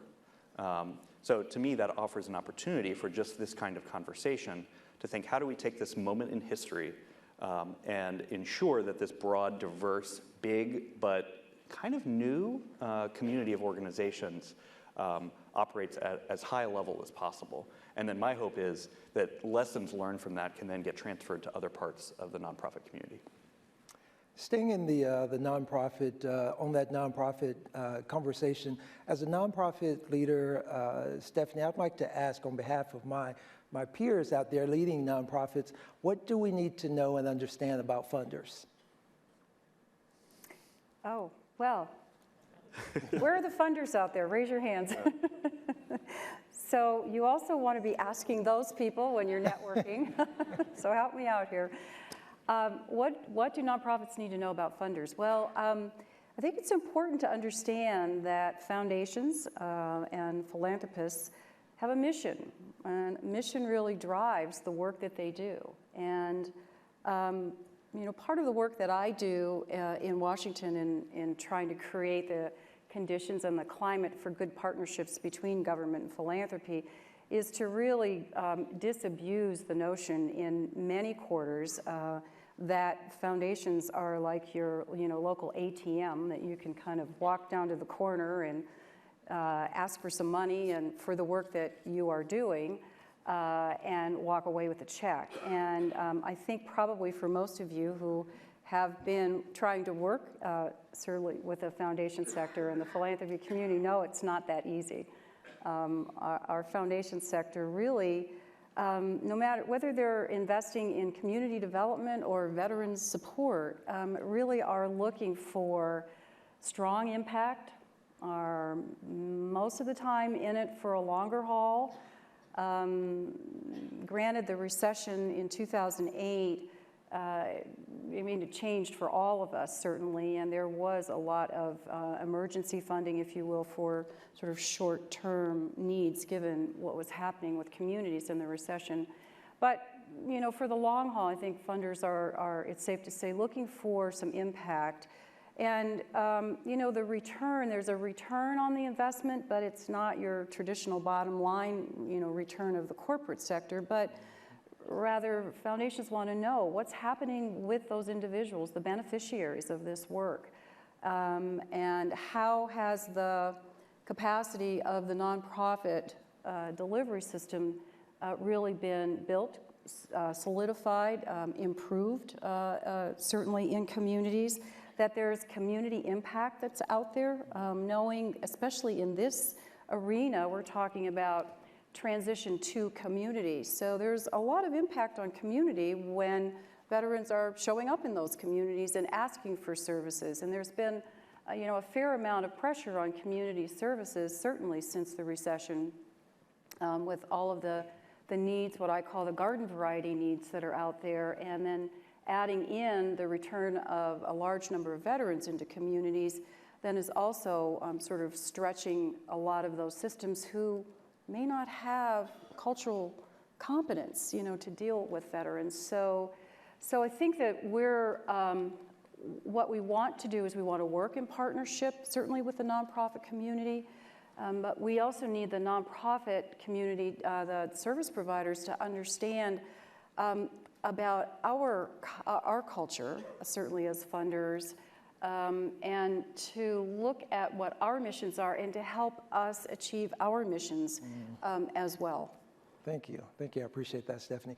And I'd like to stay on the impact portion and go to Jim and talk about collective impact from the role as far as the role from government perspective. How can collective impact better drive more efficient and more effective and enduring outcomes? I think there's a couple of points that I'd like to make. And when we travel, one of the things we've seen, and the most effective examples of collaborative action and collective impact, there's always three things. There's always a convener. It doesn't have to be a politician. It's just somebody with some energy and drive and passion. There's got to be data, and I'm going to come back to that in a second, because it's fundamental to making a convincing case to your funders and ensuring that you can sustain your operations. And at the end of the day, there's also got to be commitment, and that requires asking people to help and to volunteer. Those three things are critical. But let me revisit data for a moment. One of the things that we are attracted to a national referral network for is that the potential it offers for data that can inform the field and help us determine or understand priorities from a demographic standpoint, from a social or cultural standpoint. We don't have that real well. Frankly, government doesn't do a great job of sharing data. And I know a lot of you out there will tell us that, but there are very necessary constraints, and the Privacy Act drives all of us crazy, but that's there for a reason, and we certainly wouldn't advocate for changing that. However, I think government can get better at releasing data more quickly, data in the aggregate where it doesn't violate privacy concerns and subsequently inform what's happening at the local, state, and even the national level. On top of that, if we were to have, led by the private sector, a type of integrated referral network, imagine the potential there in weekly data pools that could tell us what the #1 demand is in Los Angeles County or the #1 concern in Chicago, and how quickly we could use that and incorporate that aggregate data that doesn't violate any privacy and turn it around to where we've got both a public set of data that may inform what we're doing and reconcile that with the private set of data, and in turn really redefine this field. One of the things when we travel we realize is that there's so many people who have wonderful desires and passions to help veterans and their families. And in many ways, though, they're shooting in the dark because they don't understand the specific needs in that community or their specific focus area. And so I think this would be critical to true collective impact, and that's finding ways to collect that data, analyze it very quickly on a short turn, and then incorporate that into determining where our priorities are, where there's duplicative effort, and how to eliminate that to provide the best services in rapid fashion. Thanks. I appreciate that, Jim. I want to bring JD back into the conversation and talk a little bit more about what do you see as the connection or the relationship between large-scale national organizations and those in those communities that Jim just spoke of? Mm-hmm. Well, I think it's a two-way street. I mean, I think it's very much a two-way street, and it's not, it's not what can the large scales do for the small scales. It's actually how do they work together. Yeah. And I think, the small scale organizations bring a number of things to the table that I think are really valuable. First of all, innovation. Not surprisingly, that's where a lot of the more innovative programs and techniques are developed. Secondly, local support, and you see them generate that local support in very tangible and sustainable ways. And then third, they bring a domain knowledge that sometimes the larger organization may or may not have developed, and it depends on obviously who we're talking about. But I think those are very, very valuable. But what are the problems that they then confront? And I think that's where some of the larger scale organizations like the USO can be helpful. For example, you know, I talked earlier about the idea of sort of incubation, and I know the USO has tried to incubate programs in a sense through investment, sometimes monetary investment, but more than investment, through branding, through being able to utilize the brand of the USO, and there are other organizations that can also do that, and through joint program execution, so that you know, one of the things that is important is makes us a little different than, let's say, the foundation world is we're actually out on the operational edge. We're doing stuff. We have an operating wing, if you will. And that allows us to really do the second thing that I think is needed, which is awareness of what's out there. So, you know, for example, in our case, you know, we touch the military community 8 million times a year. That's, you know, we have about 150 centers worldwide. We have over 30,000 volunteers. These are all opportunities not only for awareness of the programs that the smallers are bringing, but also an opportunity to provide, and the third thing, which is access to what they're doing in a way that is fairly integrated and tangible. We got a lot of work to do in that area, by the way, but I think that's an opportunity. And then the final one that I would spend the most time on really is scale. I think part of the things we've been struggling with in this space has been how do we scale up activities, but at the same time make them still effective and meaningful. And I think a combination between the smaller, more innovative, best of breed, best practices type organizations married together with some of the things that larger organizations can do in terms of resources, location, operational experience and the like, can really help to find a way to scale up those most important things. But we're going to have to prioritize. We can't do it all, and we're going to have to figure out what are the most important things that the men and women and their families need. Appreciate it. Thanks. Thanks, JD. I want to bring Jacob back into, earlier we talked about those 45,000 veterans serving nonprofits. What can we do to help veterans navigate what can be quite overwhelming in that particular area when they're seeking assistance? Well, I'd say I think we've got quite a bit of work to do on that front. It is very confusing. Colonel Eisenhower talked about collective impact, and collective impact starts with collective purpose. And I think the nonprofit sector has to always remind itself that we are means to an end. We're not ends in of ourselves. And that may mean that we're often referring a client or even a funder to someone else. That second one's kind of hard, but it's especially important. And so there's just a lot of work to be done to ensure on multiple levels that veterans are able to get to the service they need. There are a couple of concepts here that I think are worth noting. One is, and it's talked about in the research, is the idea of no wrong door. You enter organization A, and you're in search of job training. It turns out that organization A is focused on mental health services, but organization B across the street has job training. And how can we ensure that organization A, in a fluid way, shifts that veteran over to organization B? That requires a sense of collective purpose. And it also requires a sense of actually knowing what organization B is all about and what their processes are, even at a very high level. But I think if we bring that sense of collective purpose, we can begin to establish that. But there's also a need for infrastructure, an information system that makes it easier for that to happen. And Colonel Eisenhower talked about Illinois joining forces. There are other examples. But we've got a lot of work to do to build online portals or other tools that can help make this process easier for veterans, not to mention all the other people that are served by nonprofits. But that requires a commitment on the part of nonprofit organizations to share their basic data and to act as if they're part of a broader community and not just an isolated organization. There's no single national portal that is playing this role right now. Hopefully we can build that over time. But you know, there are organizations like GuideStar that can play a tiny bit of a role there, but we are not veteran-facing. We don't have an interface that's designed for the unique experience of veterans.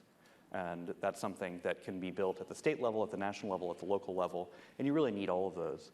But I would say we've got some work ahead of us, and I think that can make a big difference, though.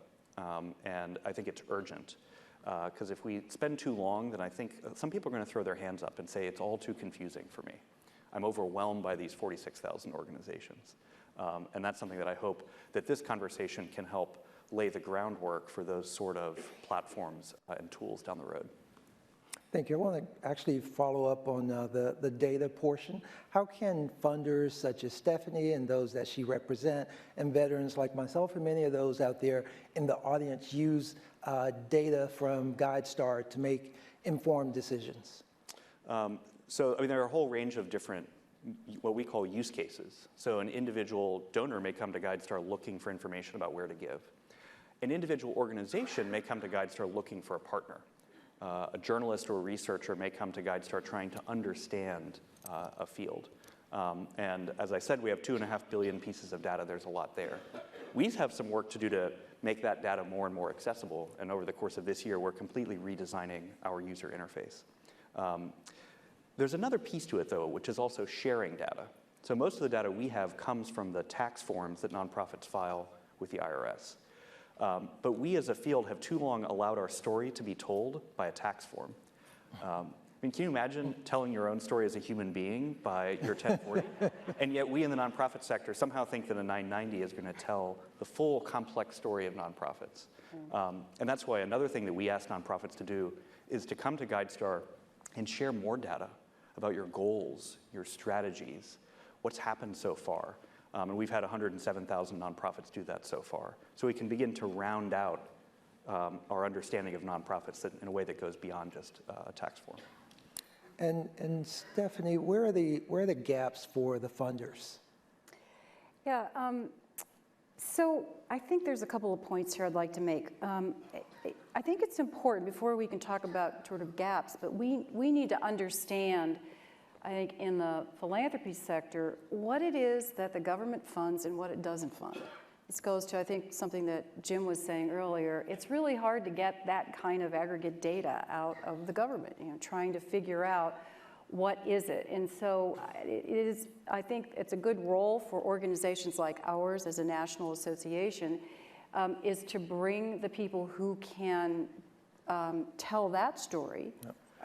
Because I know the Rosie Clouds who are here, and there are other folks, the Doug Carmens at the VA, and certainly people from Jim's office, but who we can put in front of the funding community to help funders understand what it is that the government does do. There is, I think this is probably a pretty universal conception across the country. It's not just limited to funders, but I think most Americans think that the government takes care of veterans, and by paying their tax dollars, they're taking care of veterans. And so we're learning that there's a whole different narrative that's going on, and it's a big job to educate the country. We all have to kind of work together to do that.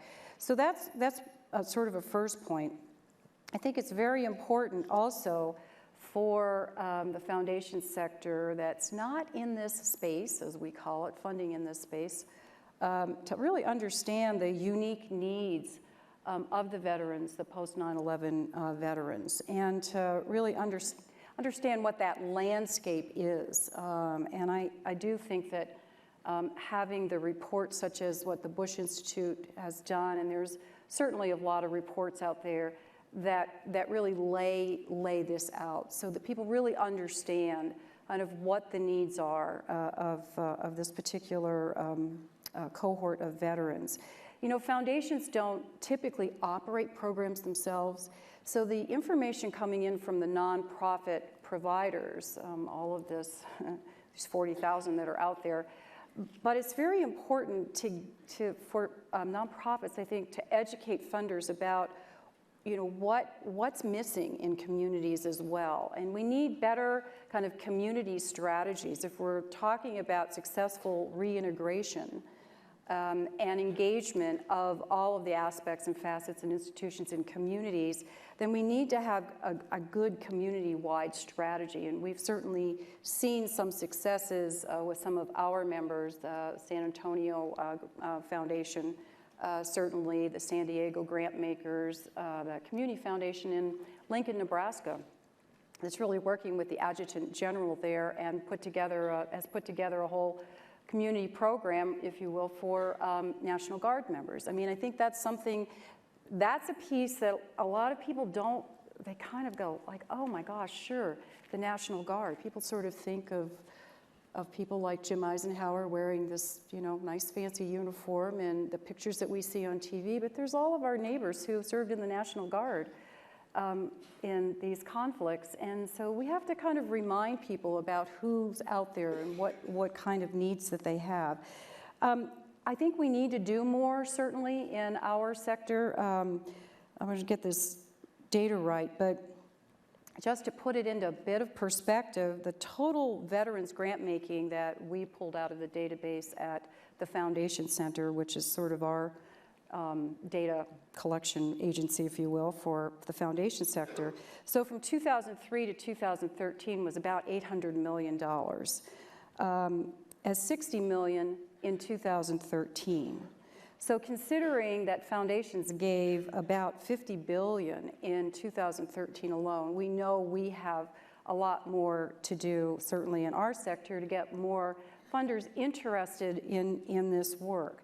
They need to be better educated, certainly. And many foundations want to know what to do, but again, the landscape is not quite clear to them and who's doing what and how they should do that.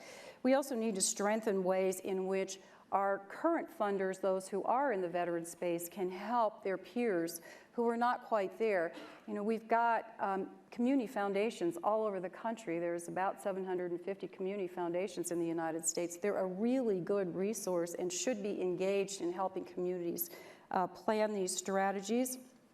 So we have a job at the Council to continue to educate and message to the community. And I think I'd just say, sort of to end, that we realize no one sector can solve this. I mean, we have to be working in collaboration, and we have to continue, and we're committed to trying to provide that platform that brings government and the nonprofit sector and the private sector together to really try to plan these collaborative strategies. Thank you. Thank you, Stephanie. And speaking of Jim and his impressive uniform that we have on stage, I'd like to talk to those that are still wearing the uniform. So in addition to attending TAPS, what else can service members do to prepare themselves to transition? Thanks, Wayne. All of you know there's a very small refrain out there, I'm sure you've all heard it, that tends to victimize veterans and their families.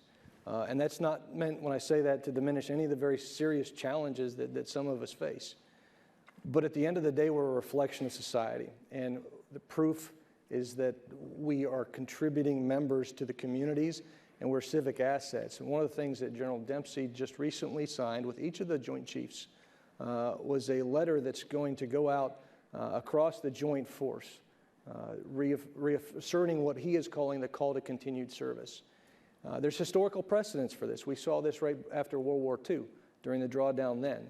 And the message is very clear, and I'd ask all of you to profligate this. Post this in your places of business or whenever you're dealing with veterans. But in it, he and the Joint Chiefs remind all of the service members and their families that in thanking them for their service, they also have an obligation and a responsibility to continue to serve and to not fall victim to a refrain that may not apply to them. And in doing so, we hope that every one of them recognizes that they are still pivotal members of our community and our country.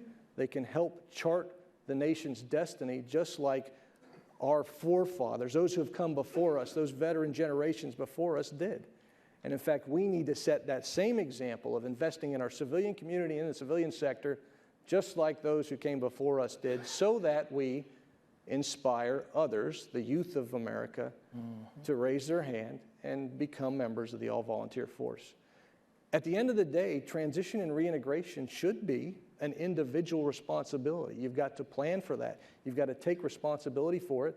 And every veteran responds well to charges. They're used to that for their term of the service, to figure out what their task and purpose is, what the mission is, and to continue to move to accomplish that mission. And this is what the chairman and the Joint Chiefs are trying to do with this memo, and that's inspire them to continuing to serve their country once they've hung up the uniform. So I'd appreciate it if all of you take that. If you don't have a copy of the letter, let us know. Anybody in uniform here can probably help you. We've posted it on our webpage, and we're certainly willing to get you a hard copy. Okay, thanks. Thanks, Jim. So we're also to increase the degree of difficulty for moderating this panel. I'm also checking email, and we're live streaming, and I have some questions from around the world. So gonna actually give this to each of the panelists. I'd like for each of you to weigh in. And the question reads: in the past few years, there have been a proliferation of nonprofit organizations claiming to provide services to our veterans and appealing to Americans for contributions. Possibly a few of these organizations have the ability to provide the meaningful help that is delivered in a cost-effective way to our vets. Do you agree that this has become an issue? And what can we do to address this situation? And we'll start with Jacob and work our way down. So I like to talk about the elephant in the philanthropic room, which is hiding somewhere under one of these chairs, I guess, which is that some nonprofits are better than other ones. And it's a truth that I think is intuitive, but it's one that we often aren't willing to say out loud because we want to respect the passion and desire that led people to start all these organizations. But it's a reality. Now, so we face a challenge to, one, ensure that those organizations that are truly high-performing are raising the capital that they need. And two, those that aren't but could be good, or maybe even be great, are able to learn from each other. And that's where I think these sort of conversations and the right kind of information sharing, the right attitude of collective purpose can help us on both of those fronts begin to do a better job of ensuring that resources, attention, power are focused on fewer organizations. Now that said, it's also true that it's a flowering of democracy that we have 45,000 veterans nonprofits. That's a beautiful thing.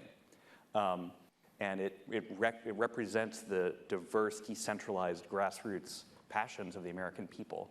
That's something we want to celebrate. But when it comes to resources, when it comes to attention, we do have an obligation to try and figure out how to do that well and how to align all these activities to create as much good as possible. Thank you. So I think it's actually very good that we're all here today and that the Bush Institute has kind of taken this on. This is a conversation that needs to be, I think, elevated and be one of the major conversations that's going on nationally. So it's a little dicey. It can be uncomfortable about whether these 45,000 democratic flowers that have blossomed okay, are all going to get watered, cultivated. And so maybe there's also in this, democratic narrative that you're talking about, there's some capitalism going on, and the market forces are going to come to bear too, and that may not be a bad thing. And it's always heartbreaking for the people who maybe have started a nonprofit when they can't find the funding anymore. I mean, I do get desperate phone calls probably almost every week looking for funders in North Carolina and Texas and California and Rhode Island, this is what we do. And I mean, you hear the passion all the time, I have to say. I mean, I'm just like, oh, if I had a checkbook, I'd be writing checks to everybody. But I think that we have to sort of let some of those market forces work. There's another uncomfortable word for nonprofits, and that's that merge word. But there may be, it may be necessary. And I don't look at it, I think I was talking to somebody about this last night, not so much the organization itself, but the talent. So if we begin to merge talent and bring talent together to really complement each other, then we may be able to get to some really good, comprehensive, and well-performing individual organizations. Excellent. Thanks, Stephanie. JD? Well, I think the elephant is now out from underneath the seat, which is a good thing. I absolutely think that there needs to be a conversation around this. It's a tough conversation. We deal with it in the context of programs that we support and the like. Obviously, we want to make sure that the people we're working with are doing good things, but that's not good enough, right? I mean, because it turns out of those 45,000, maybe there are a very small number, I want to believe, that are actually, kind of in it for some purpose that's not good. Most of them are. They're all doing good things. The question is that a sustainable model? And so, I think back to a story, which is so the USO stands for United Service Organizations. It does not stand for services, armed services. It was actually a 1941 industrial roll-up that was convened by the President of the United States at the time, who said, I'm going to take 6 organizations, I'm going to put them together, scale them up for the coming war. And he did that in February of 1941. Now, that's a very industrial age kind of way of dealing with it. But I do think, to your point, we have to think about what are the models that we want, whether they be joint ventures of kinds or some kind of cooperative partnerships, things like that, all the way up into the fact that possibly you want to have some kind of merger where you can really begin to get scale and not just in terms of output, but also in terms of cost, so you can reduce the cost to do these things. That then gives the funding community a lot of impact on one end and a lot of efficiency on the other end. So those are the things that I think about when I think about that problem. So Jim, if you could address that also, not as necessarily government, but in your travels, you get to see, you have a very wide purview. Yeah, members of government are always thrilled to answer that question. And I thank Miguel H. from Dallas, Texas for submitting that online.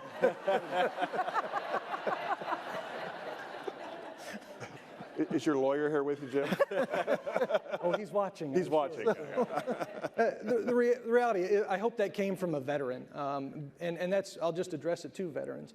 If you're concerned about an organization to which you're going to donate your money, or an organization that you're going to ask services from, I just encourage you to talk to another veteran. I think we all trust each other. We've got this common identity. And in my travels and our experiences, veterans will tell you exactly what they think. And you're going to get some honest feedback. I think eventually I'd like to see the field have that type of consumer feedback mechanism that would really inform where the services are most effective. So for the veteran that asked that question, just talk to another veteran and ask, and do some of the research. You've heard some of the experts here tell you about how you can do that, and make the decision based off of some research, whether it be just through social contacts or some diligence you've pursued in researching some of the statistics and what they do and the services they provide. Thanks, Jim. I'd like to, I was remiss earlier in my housekeeping duties, but we're actually able, the audience here is actually able to submit questions via the link at the Bush Center website. So if you'd like to, since Miguel has already submitted his, the rest, the other 349 can feel free to join in also. So in 15 seconds or less, I'm going to ask a question. This is from Yellow Ribbons Unite. If you could tell all military nonprofits to do one thing right now, what would it be? And we'll start again with Jacob, 15 seconds or less, and work our way down. One thing. So to remember that it's about common or collective purpose, and that may mean that your organization has to step aside, has to merge, has to be acquired, because ultimately it's about the people and the communities and the ecosystems that nonprofits serve. Thank you. I think I would say tell your story, but make sure that that story is underpinned by data. I think that's a really important piece of the story. And the story, of course, needs to be about those who are benefiting from the service. It's not so much the organization itself, but what is the impact on who you are trying to serve, and try to really, I think, provide a clear picture about the work that's being done and then how it's being received by the beneficiaries. Thank you. JD? A little tangential, but I think something that the Bush Institute's clearly worried about is I think we need to speak more clearly to the civil-military divide. because I think there's a lot of people out there who when they see our message, our narrative, they say, I'm really glad you're doing that. What we need them to say is, I want to be part of that. And I think we raise the boat of resources and awareness. And I think to do that, we have to talk more directly about what the role of our military is in our society, what it contributes to our prosperity and our freedom and those kinds of things, to get that message, to cement that message to the 99% that didn't serve. Thanks, JD. And Jim. Build a no wrong door capacity. You don't have to be an expert at everything. Nobody expects you to, and I would argue that your services wouldn't be that effective if you tried to be. But if you're part of an integrated network that allows you to refer service members and their families to someone else who can help them with a different problem, we're all going to do very well to reintegrate these men and women back into our society and help them chart our country's destiny. Thanks, Jim. Once again, I'd like to thank the Bush Center for allowing us to be here to provide the platform for this conversation. I'd like to thank my esteemed panelists here. And what we're going to do now is there's been a lot of information shared, so we're going to take a break to digest a bit of this, and after that, we'll begin with our second panel. Thank you.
Ladies and gentlemen, the program will resume shortly.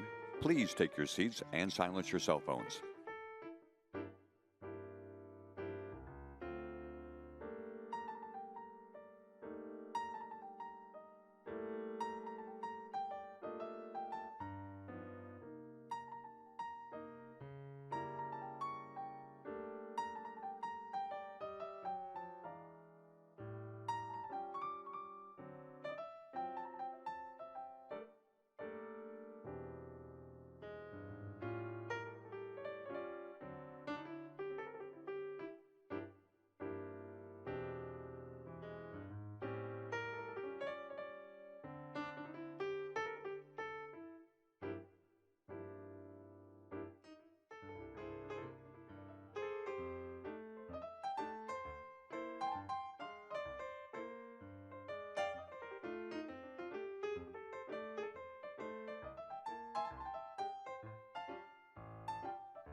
Ladies and gentlemen, the program will resume shortly. Please take your seats and silence your cell phones.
Ladies and gentlemen, please welcome Louis Runyon, Ken Berger, Michael Blecker, Dan Goldenberg, Mike Haney, and Holly Kuzmich.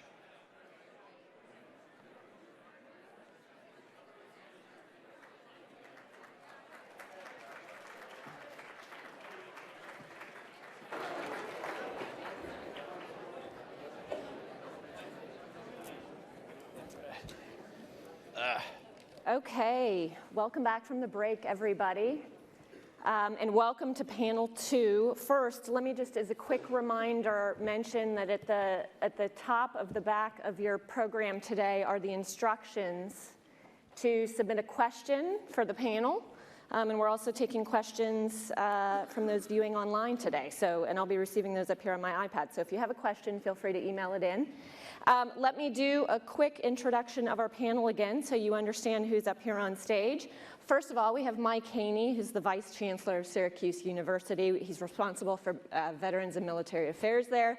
He's obviously our partner in this work, and we'll talk a little bit more about that. We've got Dan Goldenberg, the Executive Director of the Call of Duty Endowment. Michael Blecker, Executive Director of Swords to Plowshares, one of the 25 organizations that participated in our research this year. Ken Berger, President and CEO of Charity Navigator, and Louis Runyon, Senior Vice President for Public Policy and Director of Military Affairs at Bank of America. So thank you all for being here. So I'm going to start with Mike Haney and our partner at IVMF to talk a little bit more. Miguel mentioned earlier in his remarks the research and the toolkits we're putting out today. So Mike, can you talk a little bit about the research and specifically about the toolkits, one for nonprofits and one for funders, how that research today led to the design of those toolkits and what we're releasing? Sure, I think it's important to understand a little bit of the journey, if you will, that we've been on now for almost 2 years, I think. And it really all can be framed around a question that Miguel Howe shared with me that President Bush asked early on in this work, and that is, what does good look like from the perspective of a stakeholder to this community, whether it be a veteran, a funder, or a not-for-profit themselves? How do we know what good looks like? And I think there's a little bit of a trap you can easily fall into when answering those kinds of questions about organizations. That trap being that you jump right to organizational attributes and metrics. And we were very careful, I think, not to fall into that trap, and that where we should start answering a question like that is from the perspective of who is being served, the veteran, their family. And so, almost 2 years ago, we set about a research project really trying to get our arms around the whole of what we knew. I would probably describe it as one of the broadest and at the same time deepest efforts to really understand the post-9/11 veteran and their family as a cohort, looking across a discrete set of issue areas: education, employment, homelessness, wellness, family, specific issues impacting female veterans, et cetera. And we brought together all of the research that's been done focused on this community across those issues. And what we were looking for is not just to aggregate sort of themes, finding, and insights, if you will, for each one of those areas, but also acknowledging that this idea of transition from military to civilian life is a whole of the person process. Really, the gold we were mining for, if you will, is what were those I think the phrase is typically red threads, but since I'm from Syracuse, I'm going to say, what were those orange threads that we could pull across all of those sort of siloed issues there? If we could identify the common themes and antecedents to positively impacting that post-service life course, social, economic, wellness, and identify what those common themes were across those silos, we're a meaningful step towards really understanding how to answer that question. And we did that, and that work became the foundation then for what we're here to talk about today, because we then applied those common themes and insights into a model that included then traditional measures of organizational efficiency, effectiveness, et cetera, with the hypothesis being that above and beyond the traditional ways that we think about organizational effectiveness, if there is an inclusion or incorporation of these really veteran-serving, veteran-differentiating themes in the context of how these organizations do the work that they do, we're likely to see a marginal difference, a positive marginal difference in impact. And the idea then for these case studies was to go out and now test this hypothesis, to look at a cross-section of organizations serving veterans,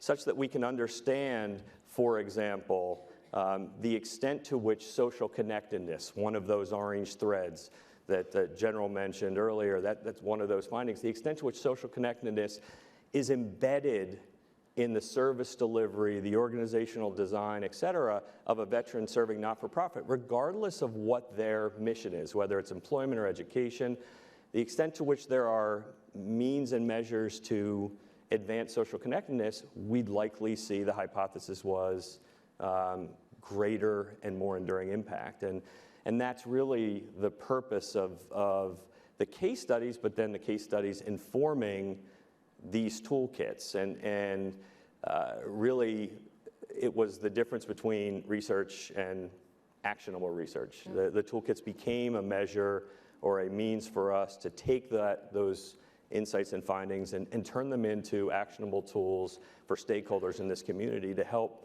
not only make their organizations better, but make their organizations more impactful in the context of executing on the mission. Okay. So one of the things I should say too about these toolkits is it essentially looks at both those organizational sort of baseline criteria as well as these veteran differentiators. Yes. And it really outlines a series of questions for nonprofits and organizations to look at themselves and say, where am I addressing issues? Where am I potentially under-addressing an issue? Where do I have room to improve? So that was really the way that they were designed. Dan, let me turn to you. Call of Duty Endowment, you really look for effective nonprofits in the world of hiring. Talk a little bit about the criteria you've used and what lessons you've learned as you've done this work over the past several years. Sure, happy to. I'm glad the elephant in the room of there being too many nonprofits in this space was revealed in the earlier discussion. it's a problem that the Call of Duty Endowment faced early on in a desire to maximize the good we could create for veterans by putting as many as possible and by funding the placement as many as possible into high quality jobs. But you look across the landscape and there's really a needle in the haystack problem, right? There's literally thousands of nonprofits, even just in the human services space, as was described earlier. So the question we had to solve for was, how do you find those needles in the haystack and turn them into spears? And for us, that was process. We brought in what is really a stripped down venture capital or venture philanthropy model of, let's have a vetting process. Let's have an investment theory on how we want to serve. Let's hold these nonprofits that are interested in getting funding from us up to the light, and let's see who passes it. And so eventually we developed this process that we call the Seal of Distinction in partnership with Deloitte. And it starts with an application process. It's pretty short and simple. It's about a page, very metrics focused, where we ask organizations about both their efficiency and their effectiveness, and also their alignment with our strategy, as was alluded to earlier, as being important to funders. And we whittle them down to the organizations that we see a great fit with, that can demonstrate impact, can demonstrate efficiency, and can demonstrate an ability to scale. And then our partner Deloitte goes in and spends anywhere between 2 and 5 days on site with these organizations doing a very deep dive to validate that. And I think that's really important. You have to have a process in place. And I'll even go a step further in saying that than the previous panel in saying that we need to winnow down these nonprofits. I mean, as a person who is a veteran who spent 10 years in the commercial sector, coming into this space, I was struck by the lack of market forces, the lack of creative destruction that you see in capitalism, where organizations that don't perform go away. Organizations that don't perform oftentimes are kept on life support system. It's not because they're not well-intentioned. There's incredible passion here. But the fact is, if we could concentrate all the resources being spent on the best organizations, we'd help a lot more veterans. Mm-hmm. Good. Michael, so you were obviously one of our case studies. You're here, as I told you the other day, you're here representing the 45,000 nonprofits in the space, so no pressure. But you're not one of these new organizations. You've been around for a long time. Talk a little bit, we've heard a lot from the funder side about meeting their requirements and them really driving change, which is an important role for them to play. But talk about how as a nonprofit you've really done that, but also balanced it with serving veterans and performing your mission. Well, Swords has been around a long time, and essentially we're, it's a big mission trying to address the wounds of war. And we've always recognized that, and so since day one, we've never been afraid of those we serve, vets helping vets. So we've been in the community where the greatest need is. And in San Francisco and urban area, it's been in low-income areas, in Tenderloin, and that's where we are, and have been, and will remain so. We don't have any security guards, we don't have any barriers to get in the way of our care and our service. And to do this service, you figure out what your community needs. First of all, you're part of the community, and then you figure out what they need. And if you're in the field, you find out what the needs are. And then you sort of pull together the resources to address them. Now, we know that public funding can't do everything, but if you want to, if somebody's in front of you and you want to, or you outreach somebody and get them in and start a relationship and you want to really help them, you've got to have services to help them.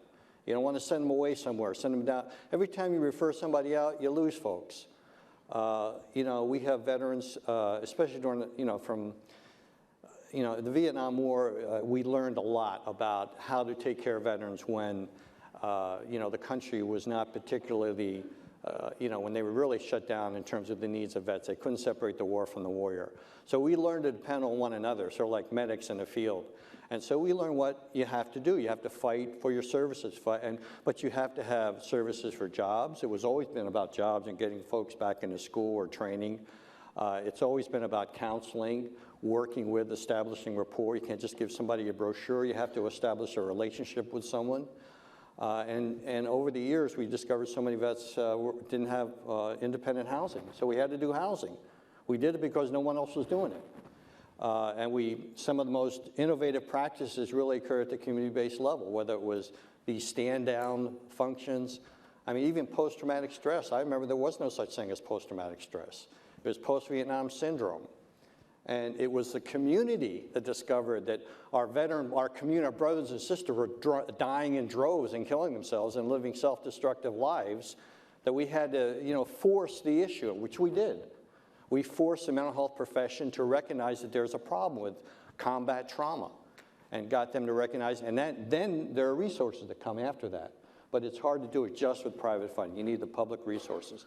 But as an, you also, anyone that's delivered services to the government knows there are a thing called government forms, paperwork. You can't just, you can't just give somebody comes in and you just can't give them, start asking invasive questions, right? And start getting into them, giving them a 10-page form. So data itself is tricky when you're out there dealing with folks and you're like a medic out there, right? You're dealing with great need, but you have to build that rapport and develop that. So it's a balancing act. And it's also, I think, what's allowed us to sort of survive is we've gotten some multi-year grants. Because, when you're trying to, we've had a lot of increases just in the last 4 years because we've done a lot of housing. And with housing comes a lot of personnel, a lot of responsibility, a lot of assets you have. You got to account for them. You have to have an HR department. You have to take care of your people who are out there, just like you should take care of your soldiers who are out there. So it comes, we fortunately got some grants that allowed us and trusted us because they could, we had delivered the goods and they trusted us to invest in us over multi-years. Because sometimes if you're doing the human service work every day, you don't have a lot of time to step back and figure out your data analysis or your perfect matrices, right? You have to sort of do the work. And so fortunately, over those years, we've developed that and added our infrastructure and tried to, it's a balancing act. Mm-hmm. Ken, can you expand on that a little bit from a different angle? You obviously were a signatory to the overhead myth and talked a little bit about overhead versus programmatic expenses. We've talked a little bit about diversity of funding today. Mm-hmm. And Michael talked a little bit about, and some of the other panelists earlier talked about this need to be able to innovate while still providing program services. Talk about what you've seen in the nonprofit sector broadly and how you think it might apply in the space for this push for transparency while allowing innovation and service delivery. Just as a footnote first, in the earlier session, they talked about the elephant in the room, and I just wanted to say that Charity Navigator's mission is to be a guide to intelligent giving, and basically one of the ways we do that is we speak out bluntly and plainly about the good, the bad, and the ugly in the nonprofit sector. So in essence, we ride that elephant all the time. Mm-hmm. So I've forewarned is forearmed.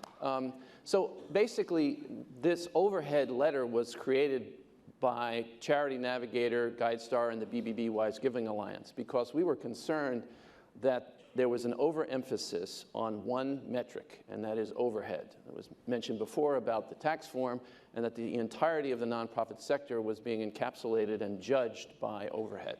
And as a consequence, we decided to write a letter.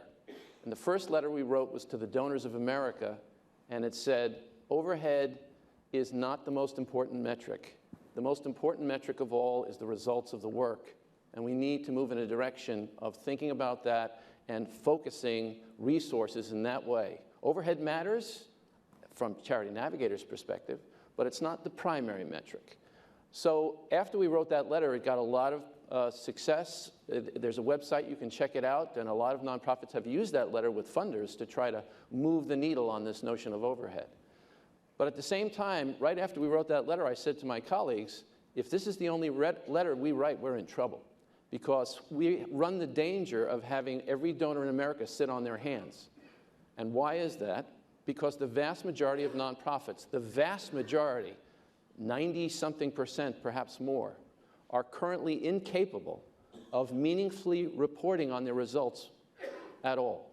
And I don't blame the nonprofits for that, by the way. There's plenty of blame to go around.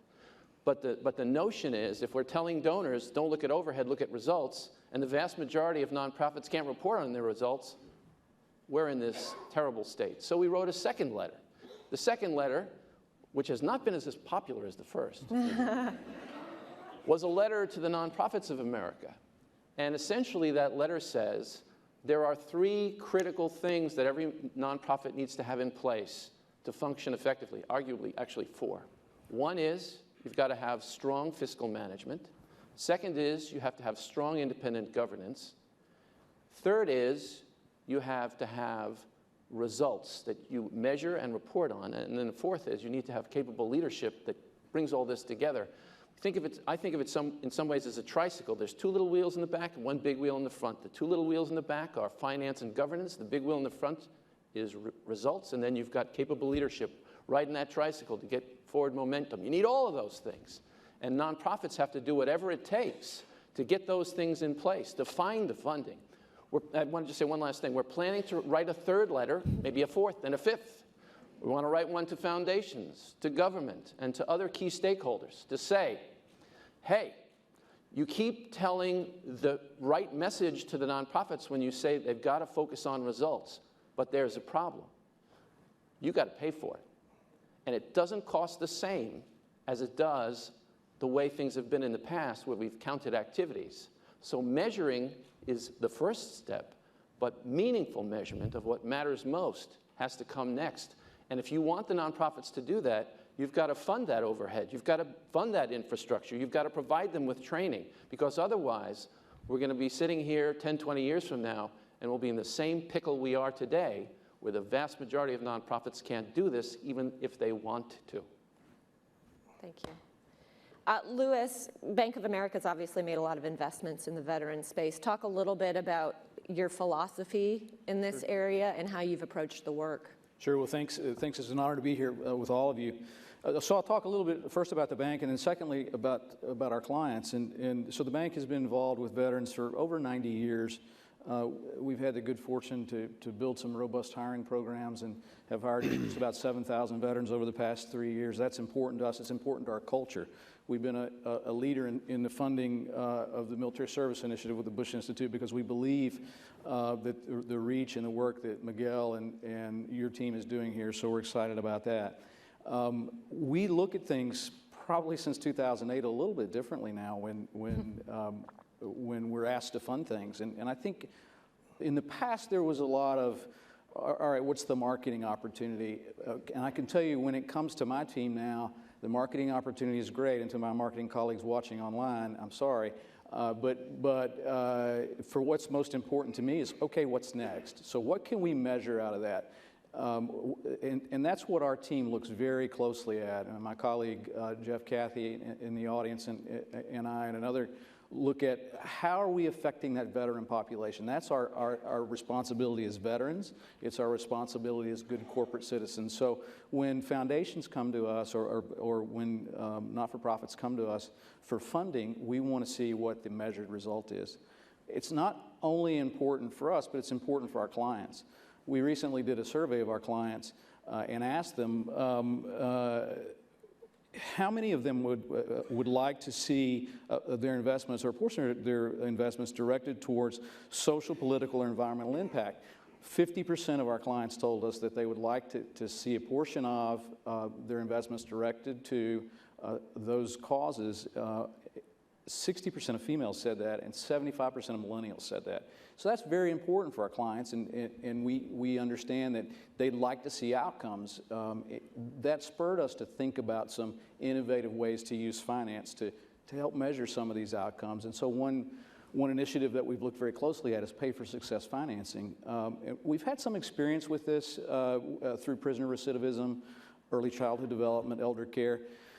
But the thought of applying this innovative idea of pay-for-success financing to the veteran space was important, and so we commissioned a study with our partners at Social Finance to look at the veteran space to measure how we could actually apply this. And for those of you who are interested about what is pay-for-success financing, it is innovative financing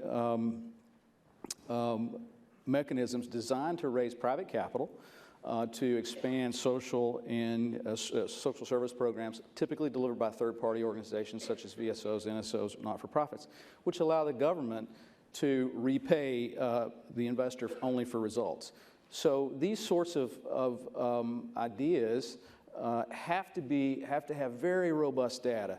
Think about randomized control data. So when I go to the payer, whether it's the federal or the state or the local government, to say, what outcomes would you like to pay for, VA or DOD or Department of Labor? Are there not-for-profits that are delivering those outcomes, and how are they measuring? If those two things are combined, then we have the opportunity to build a vehicle to do these sorts of funding. So this is the study that we produced. It is released. I think you have a link of it on your website, and it's called Improving Outcomes for Veterans. We measured the space over 80 interviews with not-for-profits.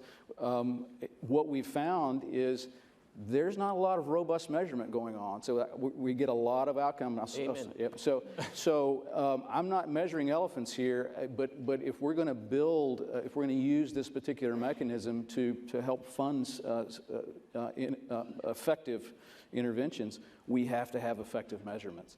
So our commitment now is to, in this particular study, there are 3 things that came out of it that are promising to us. One is workforce development coupled with mental health treatment. The second is chronic disease and the intervention. And the third is women's homelessness. So our commitment now is to take the first of those, which is workforce development along with mental health intervention, and do a diligence to see if we can actually scale this to size, to find a government payer who would be interested in partnering with that. We do have a private payer who has agreed to work through us with the diligence process. That's the Wounded Warrior Project. They are paying for these sorts of outcomes now. So we're excited about the diligence process. Don't know where this is going to come out. Can't promise that we'll actually have a pay-for-success vehicle, but I can promise that we'll go through the mechanism to make sure that it is scalable. Okay. So obviously one of the things you just hit on, and almost everyone said today, is that in general this sector needs to do a better job in reporting outcomes, being transparent about their work.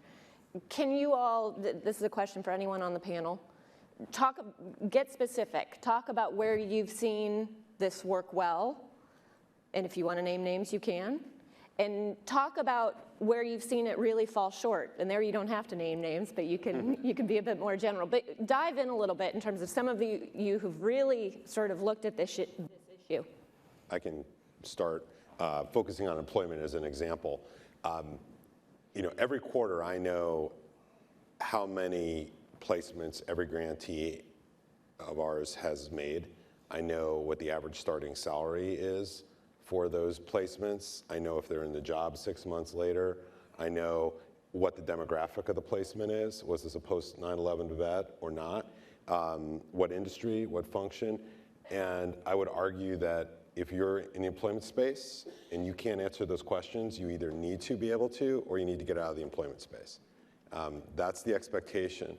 Hire Heroes USA, heard from Brian Stan earlier today, is absolutely best in class at this. I could give Brian Stan a call, and I often do, any day of the week, and he can give me the latest numbers. He can pull it up on his phone right now. He's doing it.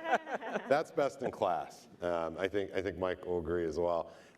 There's another organization that's similarly great, Casey, Corporate America Supports You, that also has similar command of that. So, I mean, that's a standard everyone should aspire to in this space. I think, in the future, there'll be probably some more forward-looking metrics, but there's also a cost of measurement, right? So I spent 5 years of my life helping corporations measure hard things to measure. And you always have to say, is the cost of measurement worth what you learn from it? So I think you begin with the end in mind when you're setting metrics. You say, what are we trying to accomplish as an organization? We don't try and measure 20 things. We measure the anywhere between 3 and 6 things that actually matter and will matter to the people providing the money, for instance, and to our operations to make us better. Those are probably the 2 biggest considerations. So, one thing about the measuring, sometimes nonprofits' reaction is, oh God, now we have to measure even more stuff. And part of the dilemma is that every funder seems to have a different set of requirements for what you report on. And so one of the challenges I think that we face is that we've got to get together and simplify the less important information and focus on what matters most. But it's a real challenge and a burden for the nonprofits the way it is today. And this could be perceived as yet another burden, and a very heavy burden, because to do it right can be a very rigorous process that requires creating a real rigorous performance management system within the organization. I think that the best in class, to answer the question, I mentioned before the tricycle. Another way to look at it is the beginning point to get on the road to doing what matters in your measurement and getting to the results that matter the most is with capable leadership. If you don't have leadership that has buy-in, that's data-driven and passionate about the mission being translated in that way, all the rest will not follow. So the leadership is key first, and I think we've heard some speakers today already that fit that model. Then the next step is to build the system and to do whatever it takes to build the system with all the obstacles that there are in funding currently to portion out the resources to do that. And then you can get to the middle point of high performance. Then the ultimate goal, the third step, if you can get to it, is impact. In our definition of impact as opposed to outcomes, it means you can rule out all other causation. And to do that, you need randomized controlled trials. Most nonprofits will never be able to get there. It's very expensive, but you can at least model your organization on the data that's out there. So that sort of is the stream. There is before the stream, before the capable leadership, there's the vast majority of the nonprofit sector that doesn't have the buy-in yet, that doesn't have the resources. And then there's one other box that I think we really have to mention. That's the people that are way over, far, far away from this. They're called the scoundrels and the thieves. And unfortunately, from our data, what we've seen when it comes to veterans organizations, tragically, there are more of these kind of scandalous, abusive, wasteful organizations than in many other parts of the nonprofit sector. It's a crisis, but it's also an opportunity. The reason, I think, is because the scoundrels and thieves, the scammers, the rip-off artists know that the American public is the most generous public in the world, that we have tremendous commitment and wanting to help those who have risked their lives for this country. And so there's a quick motivation to give, an emotional, impulsive motivation to give. And the abusers are taking advantage of that. And so the opportunity is that if we can call out those people vigorously, speak out against the thieves, there's resources there, there's an opportunity there that other types of nonprofits might not see. The outpouring of willingness and generosity, and I think with the additional education that's been talked about for the public, there could be even more of an outpouring. But we've got to call out those scoundrels and thieves and get rid of them. Mike, do you want to call out any scoundrels and thieves? Talk a little bit, though. I will say I can't overstate how important this particular conversation is. You know, we talk about market forces and creative destruction and why haven't market forces come to bear on this particular space. This is why. This, you know, because 7 out of 10, you know, generically, I'm not calling out scoundrels, but, you know, we're still at a place where throughput, number of veterans served, is probably the most common metric that we push out. You know, I will say to you, that is not a measure, unless it's a vaccination program, that's not a metric that's going to move us in a direction toward impact. But there's an interesting other question when you talk about who has to bear, because this will cost, but who has to bear that cost? I don't know that it's a foregone assumption or a conclusion that the not-for-profit themselves maybe has to bear that cost. You know, I think you can aggregate this conversation up a level such that as a community, we are bearing the cost of identifying what does good look like. You know, what are the metrics for different not-for-profit actors in this space, such that the standard setting, and it's, you know, we learned this from our research, when you look at other spaces that have grown up and evolved like this, when you talk about early childhood education or various health and wellness not-for-profit communities, largely you see standard setting happen as a consequence of major funders coming in and really driving performance-based evaluation, et cetera, across the actors in that particular space. That really hasn't happened in the veterans not-for-profit community in a way, and I'm talking about the big $100 million, $200 million a year kind of funders that exist in some of those other spaces.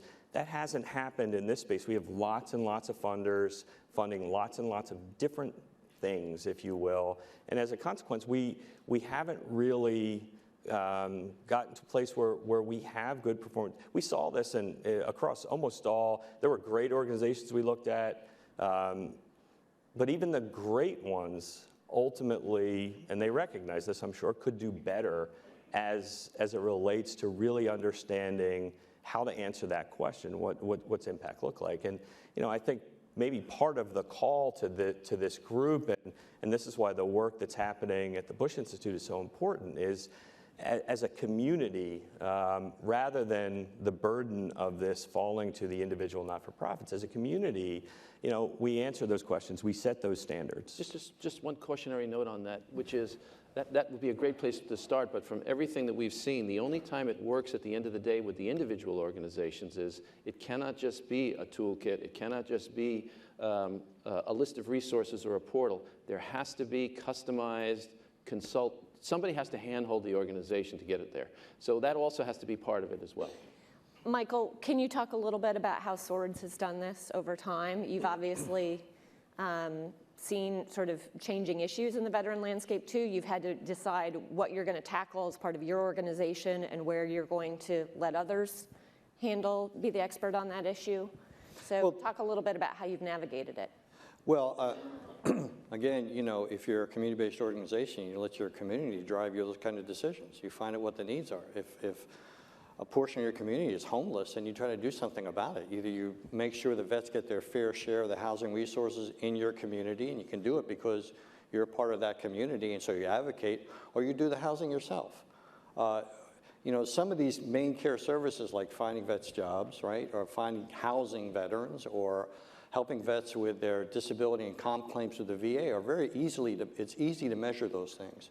The thresholds are already there. Sometimes by the government and by the public service contracts, which puts an enormous burden on these small nonprofits, or even not so small nonprofits, to demonstrate accountability, to comply with all the requirements of reporting in these various contracts. Tremendous amount. I mean, if you want to make sure that 85 cents of every dollar goes directly to services, you have to have a good, lean organization.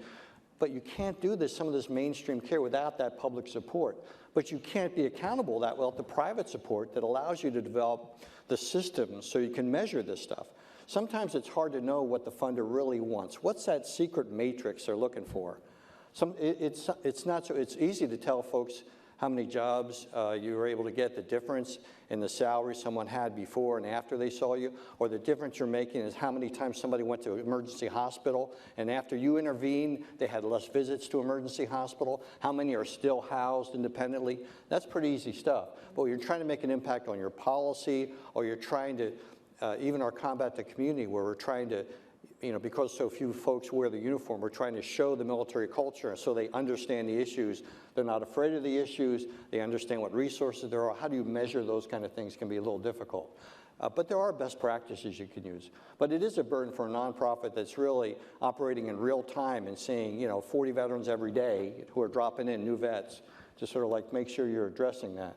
So do you have any, you've got an audience here made up of some funders. Do you have anything specific, you'd say to them as a? Well, as an example, we did get one grant for $35,000 where we were supposed to improve our data collection, and $35,000, I'm sorry, we were able to hire a consultant that gave us some direction, but it required really implementing our changes. It required to maintain it. $35,000 did not allow us to sort of show how all those 4 big services interact effectively and give them the kind of, what they wanted to see was the impact of their dollar.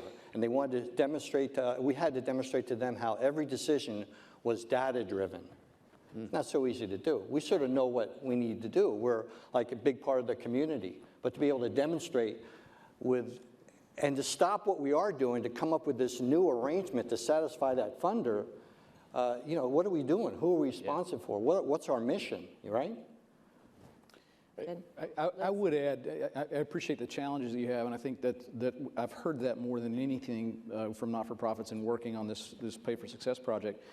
But there are some good models out there, and if we're going to use this innovative process, we have to be able to measure what the government's going to pay for. So I encourage you to think about, look at other not-for-profits who are doing some of this stuff already, best practices. Right. Talk to organizations about perhaps, as you indicated, Mike, funding this data gathering project. One other thing I could add is we've seen that there's an effort underway to really also try to get to the voice of veterans themselves, and I think you sort of alluded to that as well. Asking the veterans, getting the veterans' response, is this having the meaningful impact that I need in my life? And measuring that could be incredibly powerful. It doesn't have to be that expensive. There's some very innovative organizations out there that are doing work to try to aggregate that information, to share that information amongst nonprofits. So, we're happy to share that as well. Yeah, good. Yeah, two things just to add. I think, picking up on your last point, I've heard this refrain a number of times over the years, which is we need a Yelp for veteran nonprofits. We need an ability for our veterans to rate organizations, to crowdsource information on the quality of the services delivered to them. That's one side of the equation. Then the other side is from a funder perspective or an investor perspective, and I think investor is actually the right paradigm. Is there value? And I want to push back a little bit on some of these points. So I used to serve chief marketing officers in Fortune 500 companies. And 10 years ago, there was a real dilemma. A lot of money was being spent on marketing, but no one understood the impact it was having.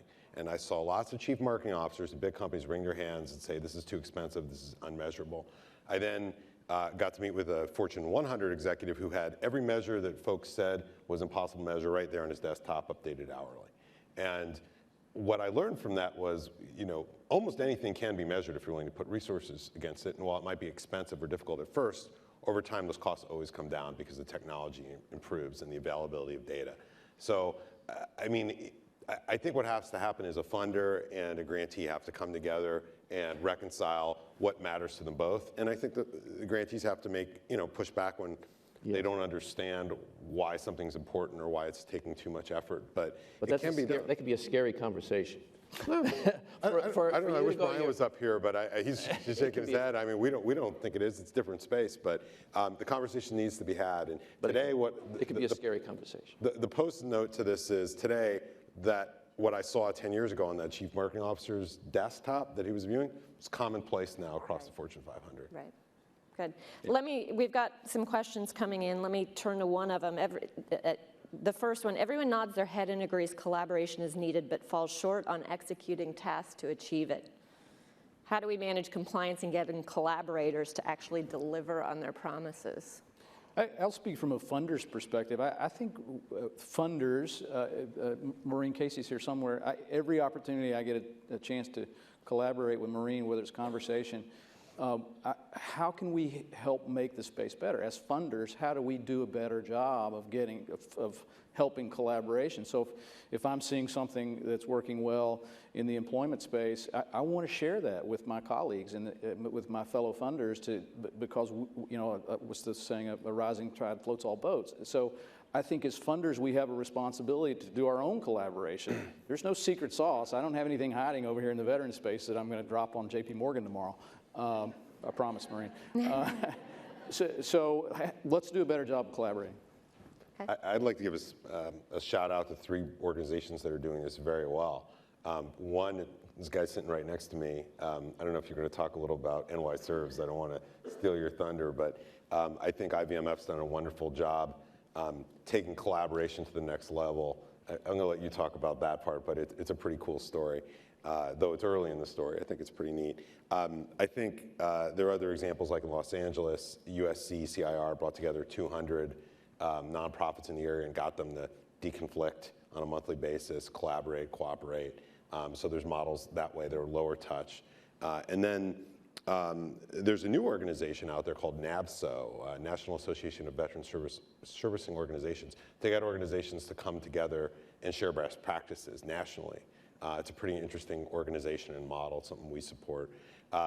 But I think there's a fundamental role here for funders to really drive that collaboration, in fact, build it into their grant agreements. It's something we've started to do to create incentives to cooperate across organizations. So I think there's some real concrete things we can do and help organizations that we fund set collaboration as a priority by tying them to funds. Good. Mike, do you want to add anything to that? You were teed up on that topic. No. I stole your... I mean, so this is the interesting contradiction. And again, if you get a chance to read the larger research paper that the Bush folks put out, I mean, we found this again in our research that, and impact is enhanced in instances where not-for-profits are collaborating with each other. But at the same time, we also found this tension that really pushed against collaboration, largely driven by the scrum for funding. And I think all the way back to Lewis's point, we overcome that if funders begin to collaborate with each other, I think. That's one of the, I'm not as optimistic that we overcome that at the individual community not-for-profit level, because it's a hierarchy of needs issue. You know, they're every day it's about survival for a lot of these organizations, and if it can be perceived as I win, you lose, then we all lose. But I think funders can drive a lot of that collaboration by collaborating with each other and really pushing their fundees to collaborate as well. So a lot of these organizations are small and are new.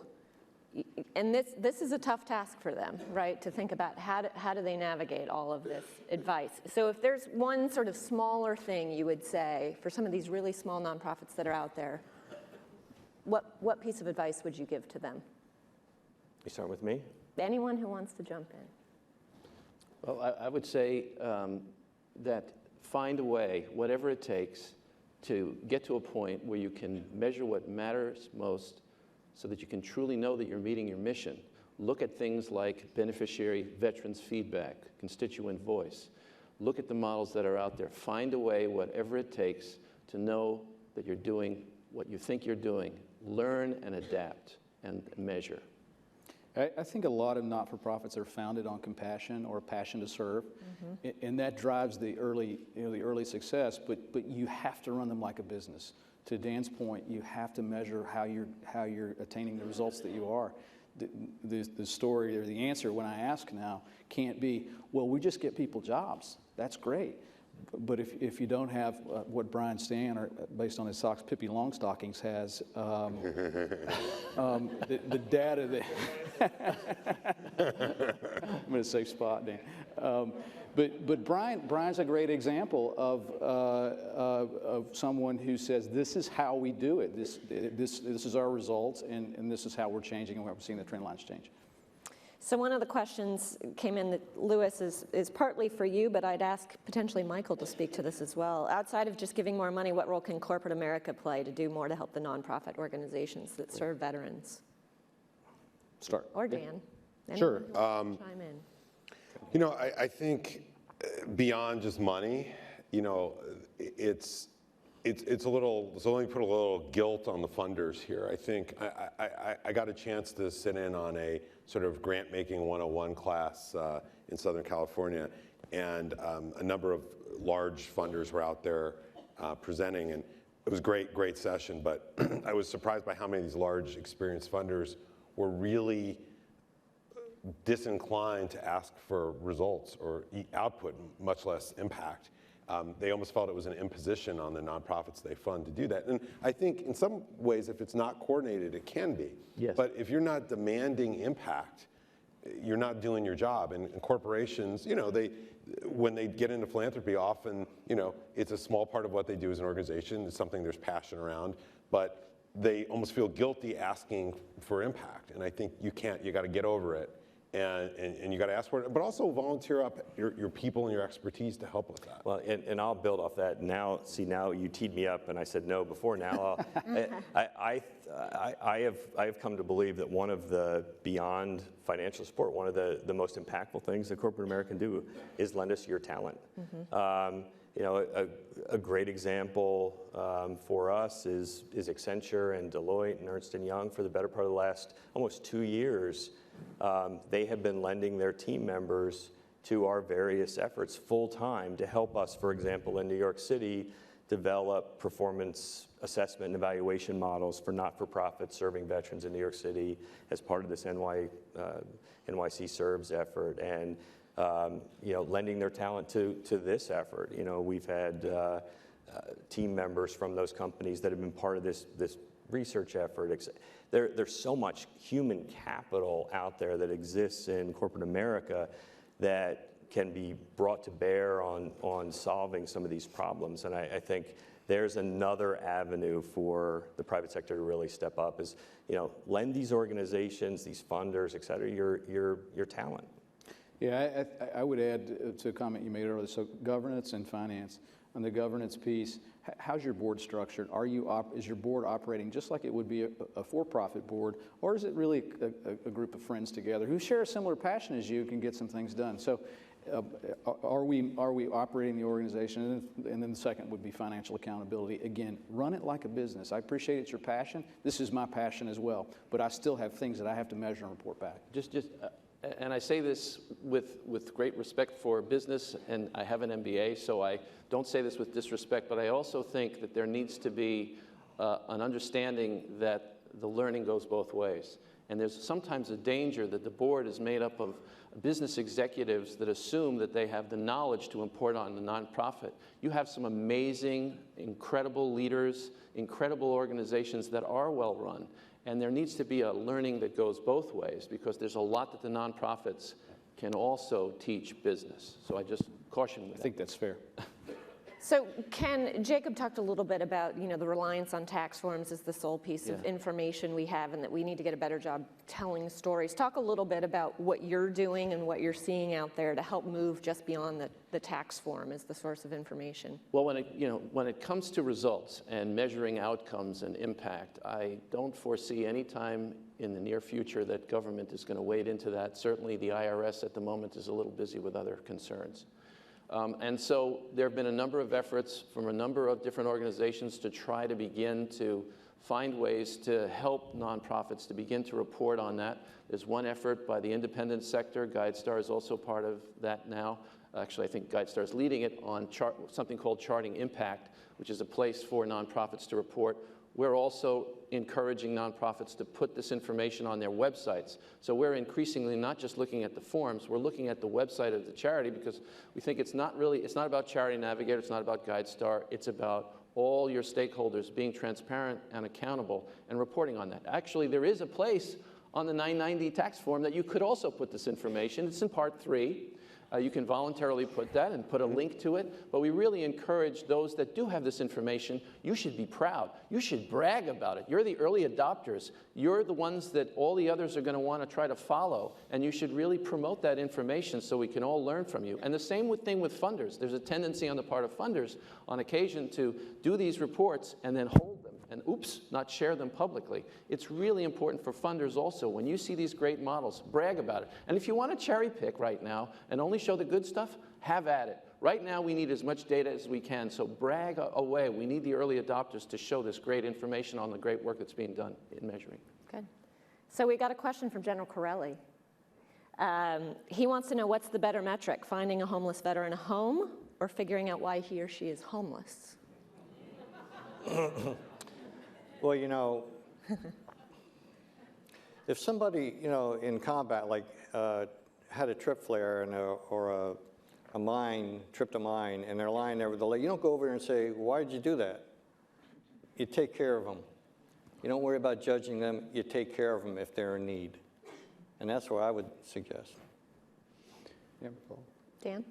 Yeah, I'd just like to follow up with that. You know, a year ago I was here, and actually, General Corelli, you inspired me with a frustration you expressed, which was that when you were vice chief, you couldn't get I'm putting words in your mouth, but the DoD data embargo lifted, where DoD would share information on vets leaving the service with nonprofits in the area where they were moving to. And so I dug into that a lot more, and it's a widely shared frustration. I think data in general is a problem. there's just such a paucity of it. Even the employment data, even the BOL employment data is sometimes of questionable value, certainly month to month. So we, across the board, need better metrics. I'd say, if you held a gun to my head and made me choose between those metrics, well, at the high level, sure, we want to understand the root causes of why people are homeless, but we also need to know, how are we doing getting them in homes? So I think we need both. But, the LA County Veterans Needs Study, for those who have not been exposed to it, that's a great model for what we should be doing across this whole country, for understanding where real veterans' needs are and what the root cause of it. We don't have that data. We have horrible data. It's something I'd like to see the VA especially get behind in getting us national data on what the real needs are. That USC study almost gets you veterans' needs down to the zip code, but it's only for LA County and now Orange County. So we need to make smarter decisions. We need to know, we need to have better information. Otherwise, we're sort of guessing, and that's what we've been doing for the last 14 years. Mm-hmm. Mike, can I ask you one sort of final question? What was the most surprising thing you learned as part of this work over the past year, given IVMF's experience in this field? That's a tough question, because this, I've shared with Miguel and Holly and others. I thought I had a pretty good handle on this space and what was going on, and this exercise, even for me, has been really insightful. I think there's a couple things I'll throw in there. One, I think we have to be very careful the pull of the status quo. One of the things that it's not the same environment today than it was 2 years ago, 4 years ago, 7 years ago. And not just from the perspective of these kinds of conversations and funding, but the profile of who we're serving is evolving and changing all of the time. There's more women represented in this particular community. The needs of various sub-cohorts of the post-9/11 veteran community are changing. And one of the things that we saw out there in the field is there really was a pull to that sort of founding model of service delivery and operation. This worked for me when I flipped on the light switch, and I'm sticking with it, come hell or high water, if you will. And that's a dangerous thing. And I think that was one of the big insights for me. And then I think I underappreciated just how much the funder community drives behavior in this space. The extent to which, for example, back to the performance metrics, and the extent to which those existed, even in some of the most mature and sophisticated organizations, were almost correlated perfectly with what their funders were asking them to provide. And that serves a purpose on one hand, but it does not get to continuous improvement. It doesn't support necessarily innovation. And I think as you look at long-term prospects for veteran-serving organizations, that we need continuous improvement. We need innovation as a function of the changing nature of the population we're going to be serving. So, Michael, I'm going to give you the last word, given that you're the sole service provider for veterans sitting up here. What would you want to leave the audience with as part of this discussion, and what you want them to know about veterans in this, nonprofits in this space?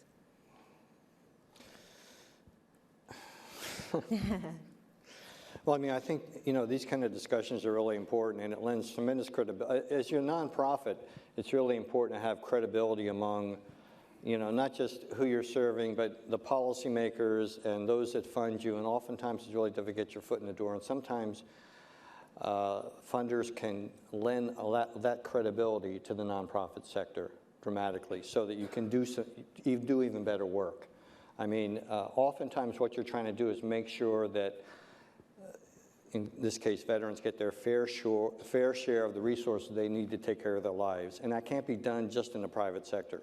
But the private sector and all the attention Sea of Goodwill has put tremendous scrutiny under the government, the VA, the State Department of Veteran Affairs. They've never been under this kind of scrutiny. What are you doing? How are you serving veterans?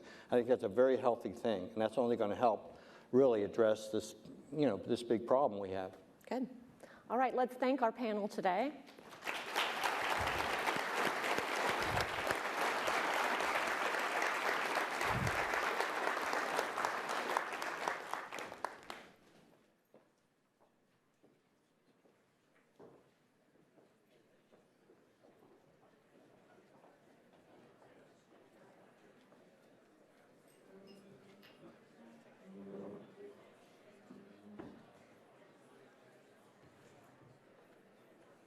Ladies and gentlemen, please welcome Richard Perez, Kathleen McLaughlin, Todd Baxter, Rosie Cloud, and Colonel Rich Morales, United States Army.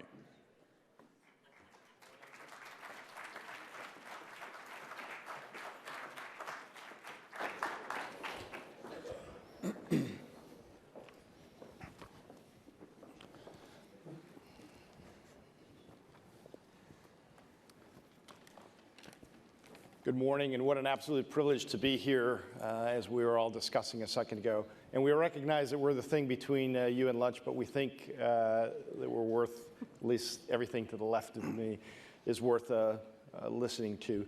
I find it interesting that as you look behind us and we have a scale that ends with community, our panel here really is where we integrate. We integrate the various things. We're trying very hard, as we talked a second ago, not to duplicate what you've already heard, because certainly there is that orange line or thread that links all.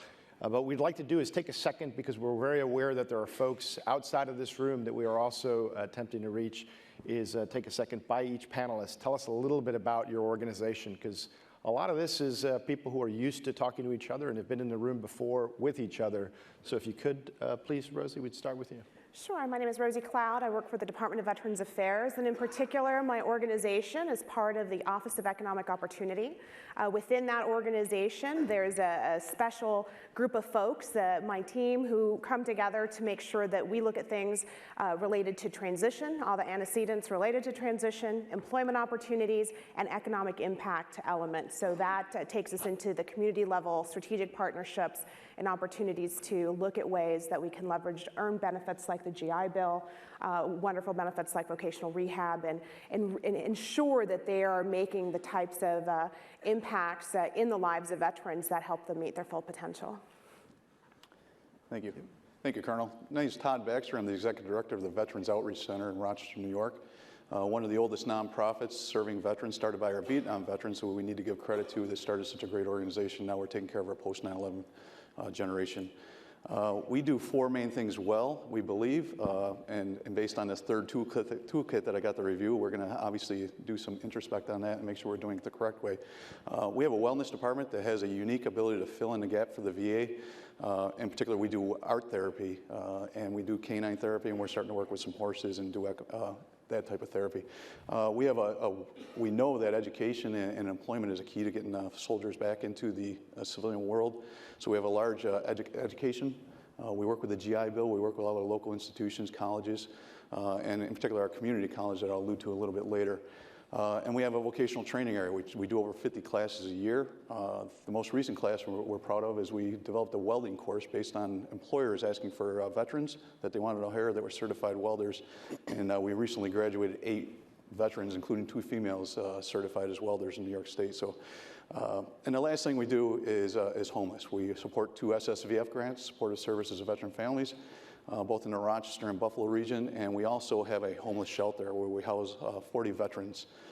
We're long-term housing. It's just not an overnight housing. We keep them for 90 days up to 2 years and give them those complete wraparound services, trying to identify what's causing that homeless population and what we could do to correct it and form new habits. Thank you, Todd. Kathleen? My name is Kathleen McLaughlin. I'm the president of the Walmart Foundation, and I'm also the senior vice president of sustainability for Walmart. The foundation is a separate 501c3, but we derive our funding entirely from Walmart. And you can think of us as an extension of Walmart in terms of trying to bring about better social and environmental outcomes. We have 3 big themes that we focus on: sustainability, opportunity, and community. And veterans is a very important priority for us under that umbrella theme of opportunity.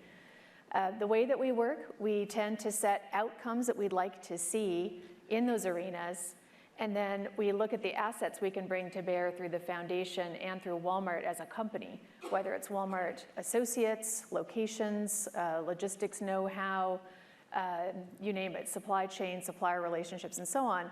And we say, how can we draw on those assets to make a difference to those outcomes? We like to approach things in a very systemic way. So we do fund individual grantees, but we're always looking to have them connect with others and drive change at the system level. Kathleen. Richard? Thank you. My name is Richard Perez. I am the president and CEO of the San Antonio Chamber of Commerce. So we're a kind of a non-traditional not-for-profit. We're a 501c6, which is a membership organization. We're the oldest business organization in San Antonio. We have 2,000 different businesses that together employ about 500,000 people in San Antonio and the surrounding area. And we have, in our 121-year history, been very involved in military affairs in the San Antonio area. San Antonio has the largest joint base in the entire Department of Defense, and so the footprint that the DoD has in San Antonio is very, very large, has a huge economic impact. So consequently, we have a special focus on the military. We have a Military Affairs Committee, which is one of our oldest committees of the Chamber. We have 16 different committees that deal with things such as transportation and workforce development, et cetera. But we've got a cadre of very committed individuals that are our volunteers and help us with military issues. And we'll talk a little bit more about all the forms that takes, but that's kind of us in an overview. Thank you. And again, Colonel Rich Morales, I am fortunate to live in San Antonio, where I see that community in action. It's a very thriving military community. In my capacity last year, I got a chance to see the biggest companies in this country put their money where their mouth is, whether they be Walmart, Bank of America, Blackstone. And frankly, you see the scale here of 5,000 outlets and stores, which they leverage very carefully, Walmart does, to the scale of one very small community, which is in contrast to San Antonio, it's a very large community. And then you got the Veterans Affairs, and Rosie looking at a very specific segment of the Veterans Affairs and their fantastic transformation. It's happening, frankly, before our very eyes as the Veterans Affairs Department adapts how they do business. So I'd like, if I could, ask each of you this first question, which is, what are those examples, and it's a similar question you've heard, where you see the collaboration to be the strongest to meet those gaps, and where do you uniquely see it working best? Rosa?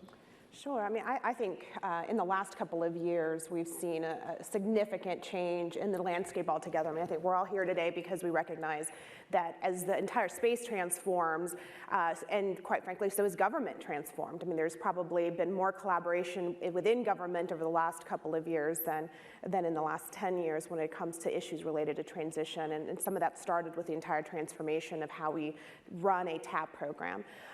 Within the VA, I think if we were already kind of in this process move, and then this wonderful thing called Secretary McDonald, right, happened to us, and then he challenged all of our organization to exponentially up our game when it comes to how we serve veterans and how we think about them. So for the VA, that's meant taking a look at how we partner, how we effectively partner in communities on a national level and look for meaningful ways, evidence-based ways to be able to do that. What that has translated into is using evidence that the government possesses and bringing it together in a more concise way, because frankly, we're your partner in this as well. So we need to be more transparent in sharing data and information. So that led to our first ever economic report, where we took records of about 1 million 9/11 veterans and a lot of other disparate databases and created a narrative of what does the landscape look like. It was our first attempt at showing all of you where we see opportunity space, and to help guide the narrative of what is fact-based when we're talking about transition, employment,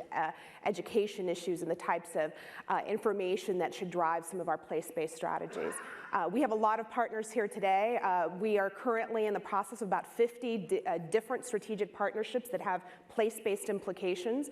But I think some of the major examples for us have been with top employers when we look at registered apprenticeships, where the Department of Labor has come in, taken folks like the Blackstone team, translated that into their sub-portfolio companies where they're partnering with education institutions, directly hiring graduates from that, when possible, leveraging the GI Bill because of the nature of the registered apprenticeship program and scaling that out. There's a significant level of scale that's happening. Rally Point 6 that we heard about today, another one of our partners from a strategic partnership perspective, they didn't come to the VA, we're going to them and taking our benefits advisors that work TAP and transition and providing those services through Rally Point 6, because we want to learn about how can we improve the way that the VA actually conducts its outreach and engagement.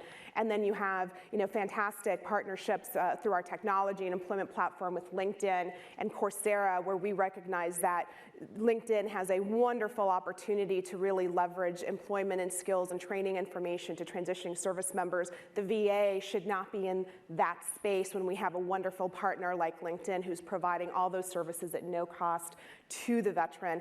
Our job is to make sure we create that scale and that amplification to make it happen. So those are some of the examples over the last year where we have moved the needle, if you will. We have a lot more work to do, but very, very much hopeful that we're able to continue to scale this out.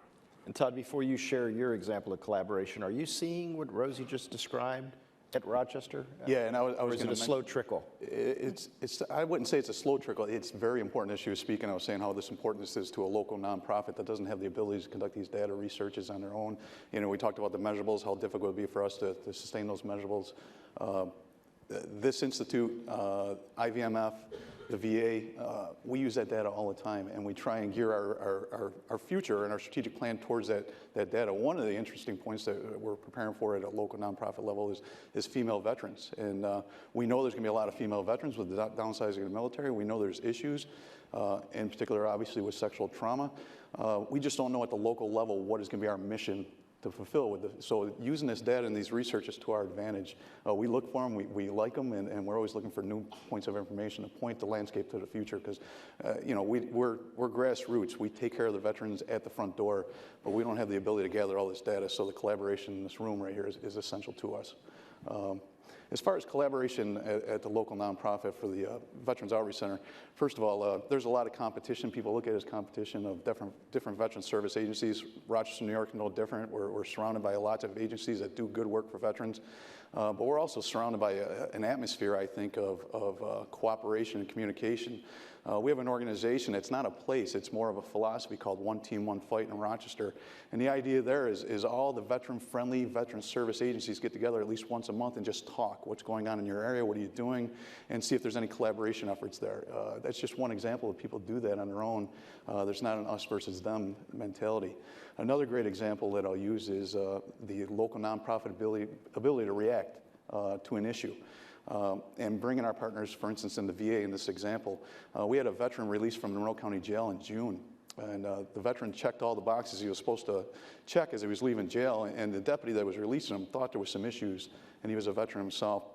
Unfortunately, a week later, that veteran committed suicide. And we weren't able to get our hands around that veteran. After that phone call, within a matter of weeks, we were certified, our wellness department was certified to go into the Monroe County Jail and conduct outreach to all the prisoners that are veterans. And now we're checking the boxes. Each veteran is arrested. Unfortunately, there's something very chaotic going on in their life, but we're able to identify them as soon as they get arrested and get to them before they're released from jail and start our wellness program with them, or at least offer it to them as a resource. The beautiful part about that is the VA is right hand in hand with us. We walk through the door with the Veterans Outreach Center's wellness person and a VA representative walking through the door and offering all those services to that incarcerated veteran. So collaboration is the name of the game in this for us. Thank you. Kathleen, a very different perspective, please. Yeah, you know, I was really struck earlier today when Corporal Eisenhower was talking about the need for more horizontal and vertical, I think you said integration, but even collaboration. And what you're just describing, we're starting to see more and more as well. You know, I'd say about 5 years ago, our own strategy, we were trying to learn the veteran space, was much more focused on individual organizations doing great work and trying to help them scale up and get better. And so we were funding great organizations that were doing multi-point work in a number of communities.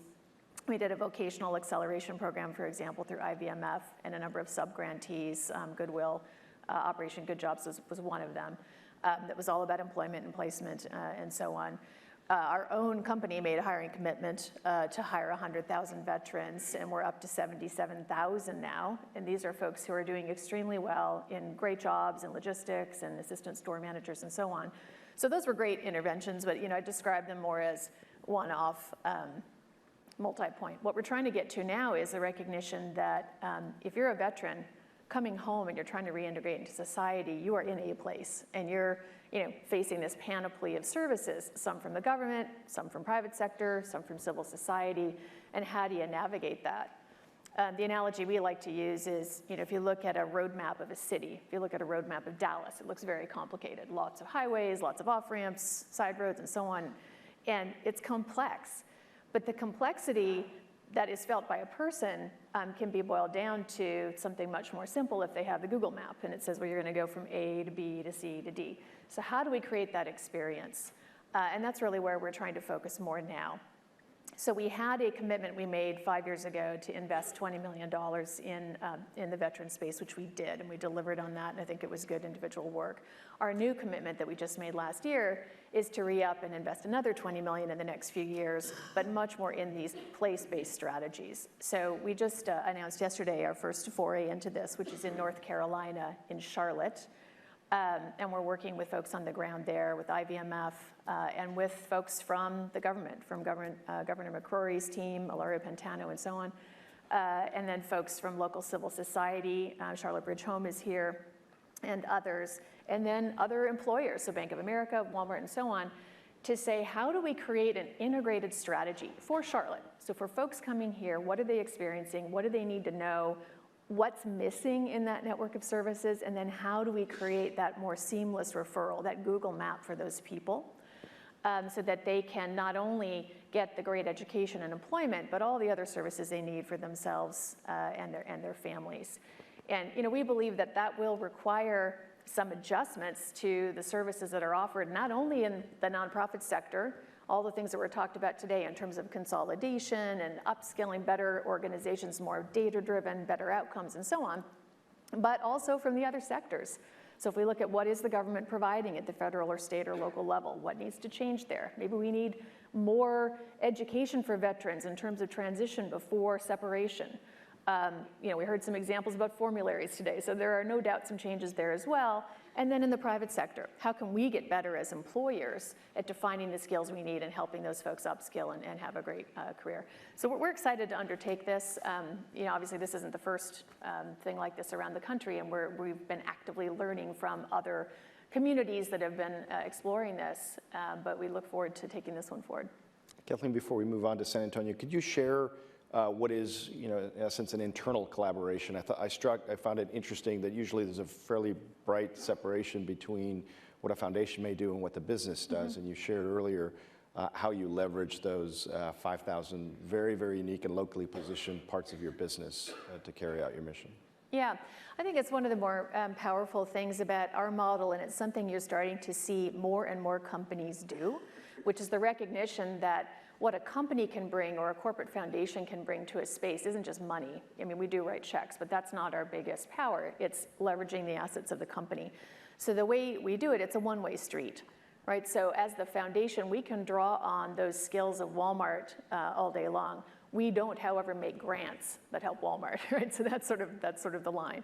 But there are lots of examples. So disaster relief, we partner with the Red Cross, but we also draw on our associates to assist in times of disaster. We contribute goods and so on. And in fact, we've got a great veterans program. We're partnering with Team Rubicon, who I realize is here as well, on creating more of a disaster corps for veterans, even amongst our own Walmart associates, so that they can provide more assistance. Or our hunger program, we're contributing food out of our stores. So we give about $1 billion a year in kind in food to Feeding America. We also provide refrigerated trucks to create a cold chain. We also provide logistics expertise around DC optimization and so on. And that's in addition to our grants. So veterans is no different. We're trying to take a whole system approach and say, we've got people, we have jobs, we have over 1 million employees in this country, so can we create jobs for folks? But we're also part of local communities, so how can we bring that to bear, as well as our convening power and our money, to try to create this more whole system, local, community-based approach. Non-community or hometown, yes. San Antonio. So A, example of the collaboration, and B, really, as you've heard all these different things come together, what do you see working and potentially not? Sure. Well, as a Chamber of Commerce, all that we do all day long is collaborate. We have a series of volunteers, over 1,000 volunteers that come to our offices on a daily, weekly, monthly basis, and we tackle problems and concerns and issues. And as I talked a little bit earlier about the military space in particular, so the Military Affairs Committee, through their work, and many of them, by the way, are veterans. They've transitioned out and now are working in the private sector. So they realized that one of the impediments to being able to understand what was going on the active duty military base was not having contact with the senior enlisted NCOs. You know, they are the guys on the ground and gals on the ground that are getting things done. And how could we begin to talk with them on a monthly basis to understand what are the issues that we could do to help them as they're training young people in the military? And so we convened this senior enlisted advisory council that meets on a monthly basis. There's probably 30 or so senior NCOs, and then about another 25 or 30 business people that come together. There's an agenda, very specific agenda, to what are the things that we can do to help as young people are coming off the base and on the base, making sure that they're keeping busy and out of trouble and those kinds of things, but also transportation issues, the collaboration that we need so that people can get in and off the base well. So that's one example. And Todd, you talked about women military leaders. So we've created a women-to-women, leader-to-leader coalition of substantial business women in San Antonio that bring together those ladies that are in office or in uniform now to begin to develop their network. They have a very strong network within the DOD and on the base, but outside of the fence, it's a little bit different story. And so to be able to bring them in and befriend them and help them as they transition out into the workforce. And so that has been working very, very well and continues to grow on a monthly basis, and they're meeting on a monthly basis. We also have a military commanders liaison program. So general officers and officers, we pair them up with a business person. So as they transition into San Antonio, they have a friend, and we tell them about the local grocery store and the parks and things to do on the evenings, churches, schools. And that has been a very effective program in strengthening the tie between the business community and the active duty military. And you solve problems through friendships and through collaborations. And so that is a very, very important one. But I think the cherry on top, if you will, is a program we started about 2 years ago that's called the Military and Veterans Community Council. And that we did with the help of our San Antonio Area Foundation and the United Way. We all represent a variety of different groups, and there's a lot of those groups that serve veterans in San Antonio.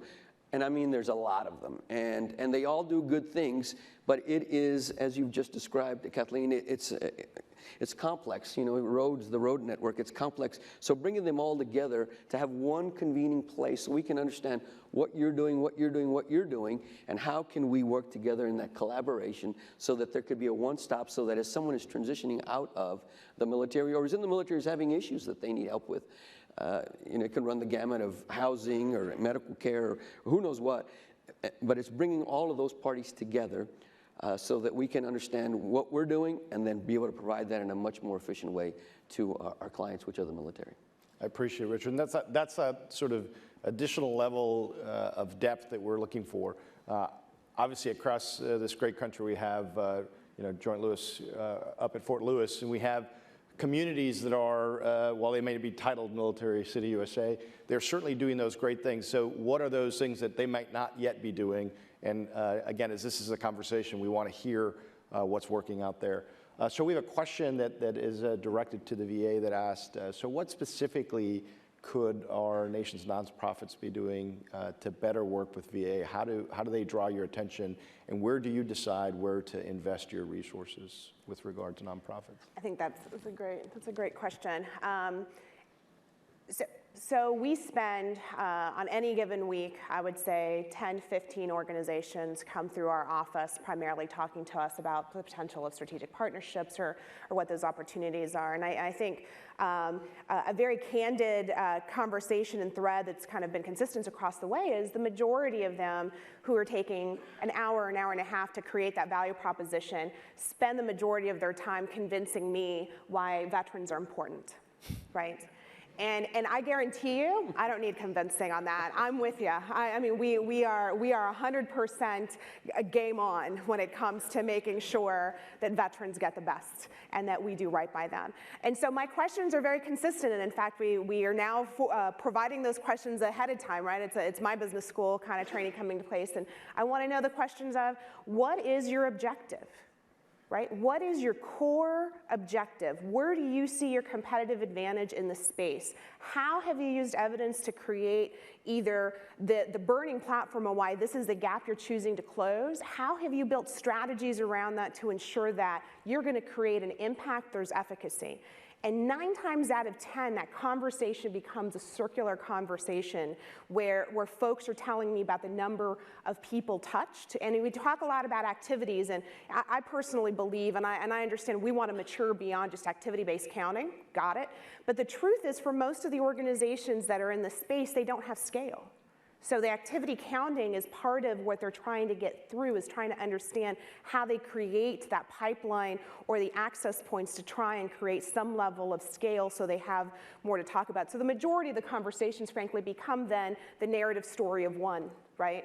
That very compelling narrative story of one. And from the VA's perspective, we obviously care about that narrative story of one, but I want to know scale. I want to know the evidence around it. I want to know, basically, from a partnership perspective, how we are being as equal partners coming together to create this amazing opportunity to really to support our veterans, their families. And we also understand that there's a spectrum of need, right? There are different demographic needs. And so if you're talking to me about a 9/11 veteran, but you don't understand what the demographic of that 9/11 veteran looks like, that they're not all 24, right? That many of them are married, that spouses have a significant role because when they transition, they're entering the American reality of a dual income household, and they're having to now compete, having had much time away from the employment sector themselves. So that lack of, that taking it one step beyond cultural competency of understanding the military, the veteran experience,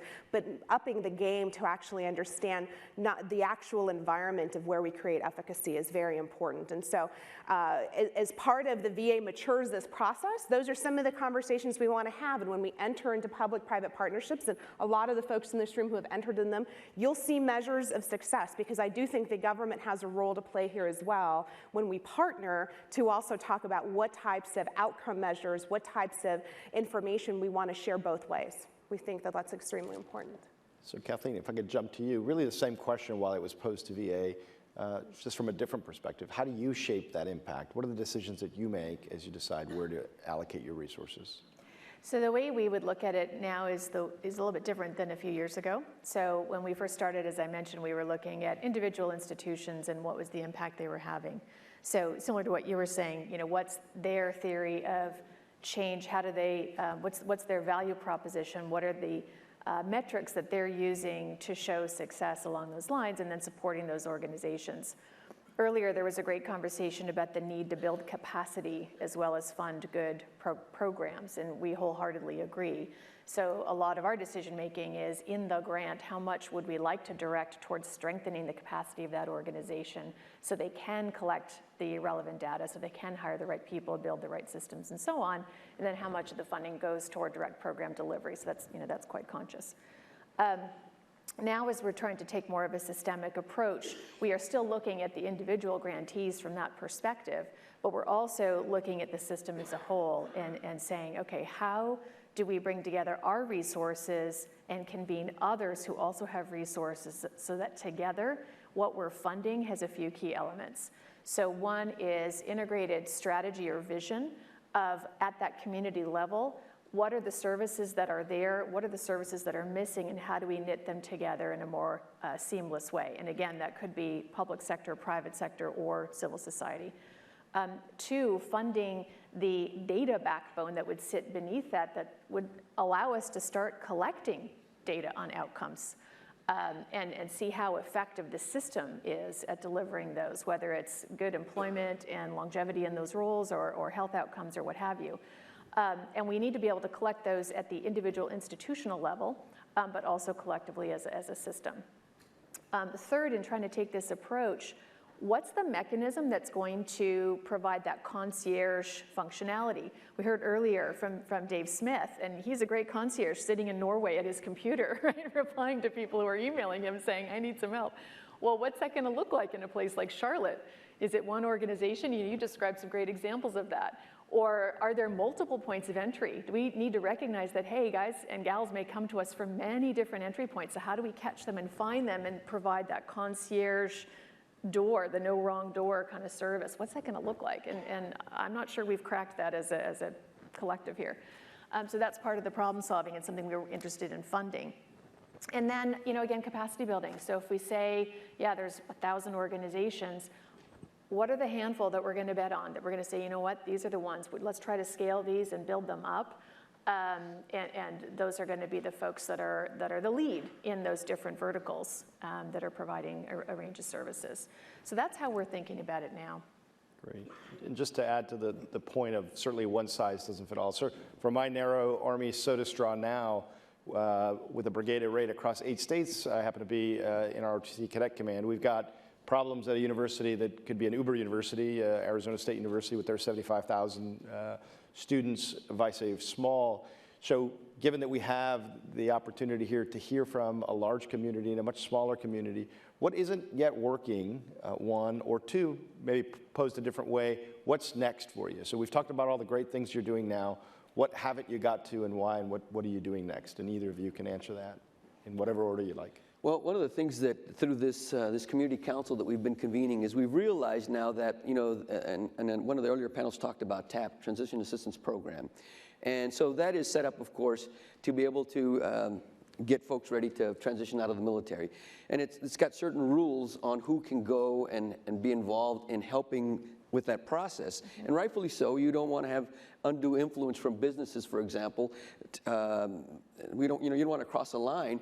But I think one of the things that we've seen is that we're missing relevant, real-time information from businesses that are on the ground every single day providing goods and services that is not being communicated real-time to those folks transitioning out.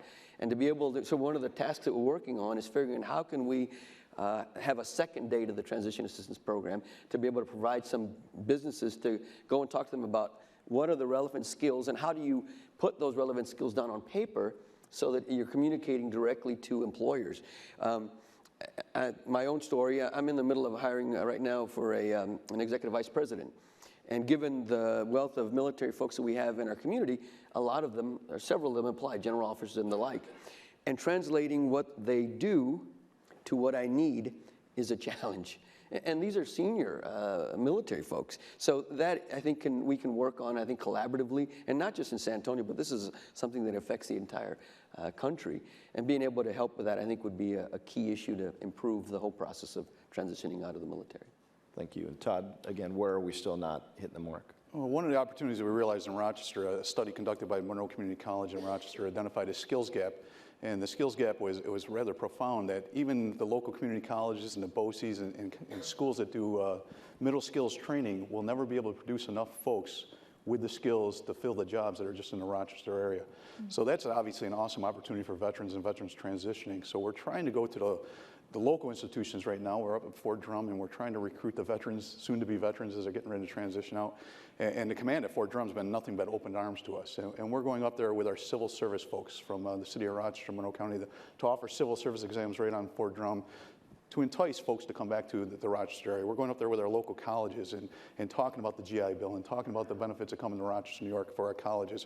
And we're going up, obviously, from a personal point, from the Veterans Outreach Center, saying when you do come to Rochester, make sure you stop at one of your local Veterans Service agencies and get the assistance transitioning back into the civilian life that you need. And that's kind of personal because we want those veterans back in the Rochester area. It's not the best place to go. It was minus 12 when I left yesterday, so we got to do some enticement to get them back or get them to come there. But the idea is give them hope when they're leaving the military. Here's a clear structure. Here's a clear path. Taking advantage of your education, taking advantage of the skills gap that we have in Rochester, and taking advantage of all the nonprofits that are trying to help veterans transition. It's something we really got to work harder on, and we're just starting at Fort Drum. We're looking to expand that, obviously, and go much deeper into the military. Thank you. Rosie, a question for you. So what do you say to the veteran that isn't in the process of transitioning and perhaps will avail themselves of the improved transition programs we have, but is now transitioned, is out not anywhere near Fort Drum, San Antonio, and is staring at a computer screen as the question just came in, and there's a dizzying array of information? Where do you point them? Right.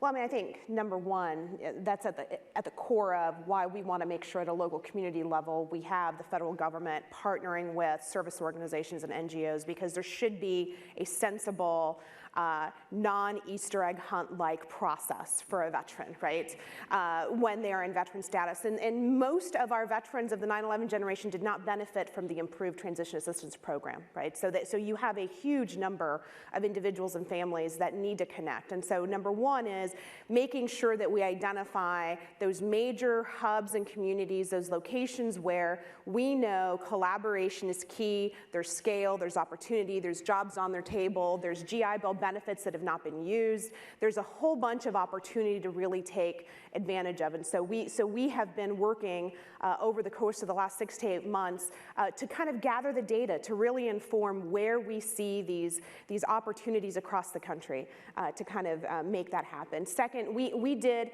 through the Veterans Employment Center, create an online platform. Very cleanly, it was a government consolidation effort to create a no-cost. Our competitive advantage was that we could validate folks that were actually using the site were in fact veterans, so it created some level of validation for employers wanting to be able to go to one location, not 50 locations, and to be able to, when we partner strategically, have a platform where you can say, all right, if you are LinkedIn and you're providing a free premium job seeker account to a veteran who is seeking employment for 1 year, there is a mechanism to be able to leverage that and bring scale to it, because that tool is taught not only in all of our transition assistance program sessions, but it's also taught when we go out into the community, such as what we talked about, what we're doing with Rally Point 6 and what we're doing with some of our other partnerships with service organizations, where our benefits advisors are training the TAP piece out in the community from a benefits perspective and a VA perspective to get that information out. So we wanted to create that technology, one stop, if you will, recognizing that there's a lot of other types of support services that will go around it, right? It is not going to be the silver bullet. It is just one step.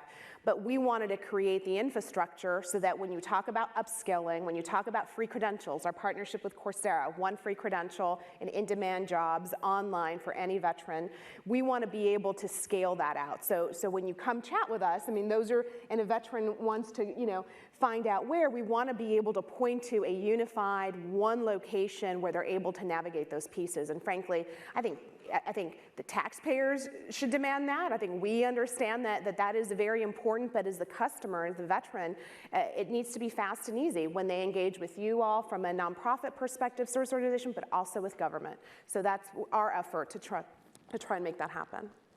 So Todd, you mentioned a skills development program. Can you either expand a little more on that, or perhaps discuss someone who hasn't been represented yet, although Mike Haney is here, is what are colleges, universities, what are we doing to better educate our transitioning veterans so they have better opportunities? Yeah, well, what we find out is most veterans will come off, and for instance, an infantryman probably wants to be a firefighter or a police officer. We know that walking through the door, and the jobs just aren't there in the civil service world anymore, in particular in upstate New York.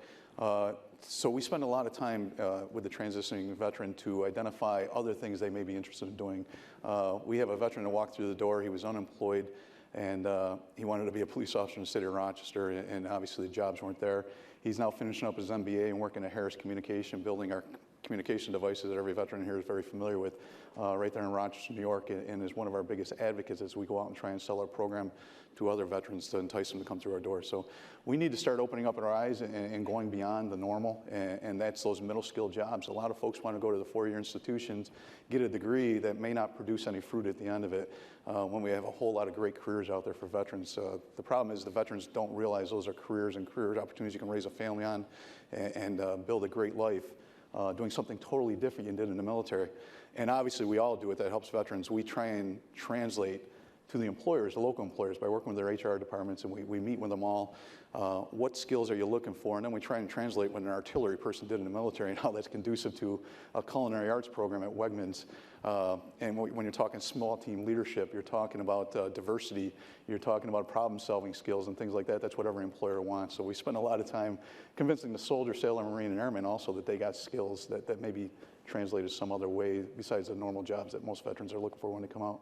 Thank you. Richard, I know your capacity in the chamber, you're focused elsewhere. But my sense is small private university, St. Mary's University, offers free room and board scholarships, for instance, they match any ROTC scholarship, at least on that campus. What do you see the question being for veterans as they transition to the education space in San Antonio? Well, we're very fortunate. We've got several colleges and universities in San Antonio, and they all have specialized programs for veterans. And in fact, Texas A&M San Antonio has built a new campus on the south side of town, and they just built a new Patriots Casa, which is a large building, multi-floor building, that is solely to help veterans as they're transitioning into their educational life. And it provides them, there's a counseling aspect, that is counseling beyond school counseling, but if you're having issues with the post-traumatic stress that we talked about earlier, providing them with tutoring, because being on a college campus is different from being on a military base. And so this place is a safe place so that veterans can come and really experience the university setting, but at their pace. And so I think it's a very innovative way to focus efforts on veterans. But our University of Texas San Antonio also has a very robust capability for veterans. And then the other universities that we have as well, Our Lady of the Lake, we have University of the Incarnate Word, all very specialized programs to help veterans through that transition into the education space. So it's really exciting. And one of the other things that we've done too is we created a cyber boot camp. So San Antonio has a very, very robust cyber capability. The 24th Air Force is the Air Force's cyber security component, and they have a big presence there. The NSA is there too. And so there are a lot of military members that work in that space, and as they transition out, many of them have products and ideas that they want to create and start businesses. So we created this cyber boot camp that pairs up those individuals that are transitioning out to give them help with their ideas and to ripen them so that they can create a business and turn it into something that will be sustaining for them. And it's been very successful. We've had, I think, 6 businesses now that have been generated through that process that are hiring people and are viable and making money. And so it's a very innovative way, but that all came through that collaborative process that we've had with folks that were in the military, saw the opportunity as people were transitioning out, and filled the gap, and it's been very successful. Thank you. We have a question about performance measurement and performance management systems. So we've talked about sort of certainly what organizations out there could do. The question is really, what are you doing internally, and how do you know you're winning in this space? So I'll just start with you, Rosie, because you're closest. And Sure. So I'm a big fan of data. I mean, you and I have talked about this at length, in that part of our driver for our economic opportunity report was really, what do we know? How do we really validate it? And the majority of the conversations that we tend to engage in oftentimes are what we think are gut instincts or hunches, right? And so part of what we've been looking at is, as we partner with some of our transitioning service members, we have a great partnership with the Army for those that are caught in the rapid drawdown, where we have been working with the Army to not only provide intensive services alongside our partner, Department of Labor, but looking at when those job matches happen, is there pay parity, right? The next step beyond did a job happen is there pay parity? Is there retention, right? What are the opportunities here for those individuals who would be least likely to use the GI Bill? We are looking at strategies and partnerships on how do we focus on upskilling? Where are we tracking persistence and graduation rates? Our partners within the VA that lead the GI Bill efforts, have done a lot of really great work, but when we did the post-mortem of, let's look at what do we know of that 9/11 veteran, and quite candidly, many of them who are not using their GI Bill benefit. And so now you have this opportunity, if you will, to talk about how do we talk about the flexibilities and create opportunity space for those veterans who may not necessarily be looking for a 2 or 4 year institution, who are maybe more kinetic, who may be looking at a different type of career change, who are in a local economy that is desperate for their talents in different types of venues. And how can we now look at registered apprenticeships, on-the-job training opportunities? How do we partner and make those things happen? So the data creates opportunity space,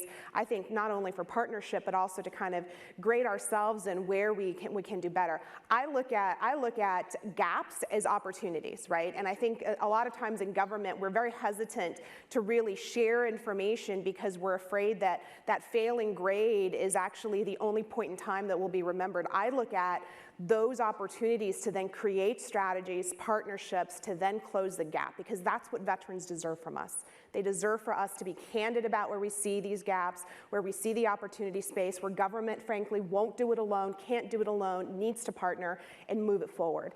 And one of the most key takeaways, that we talk about in transition is, the unemployment space. Why?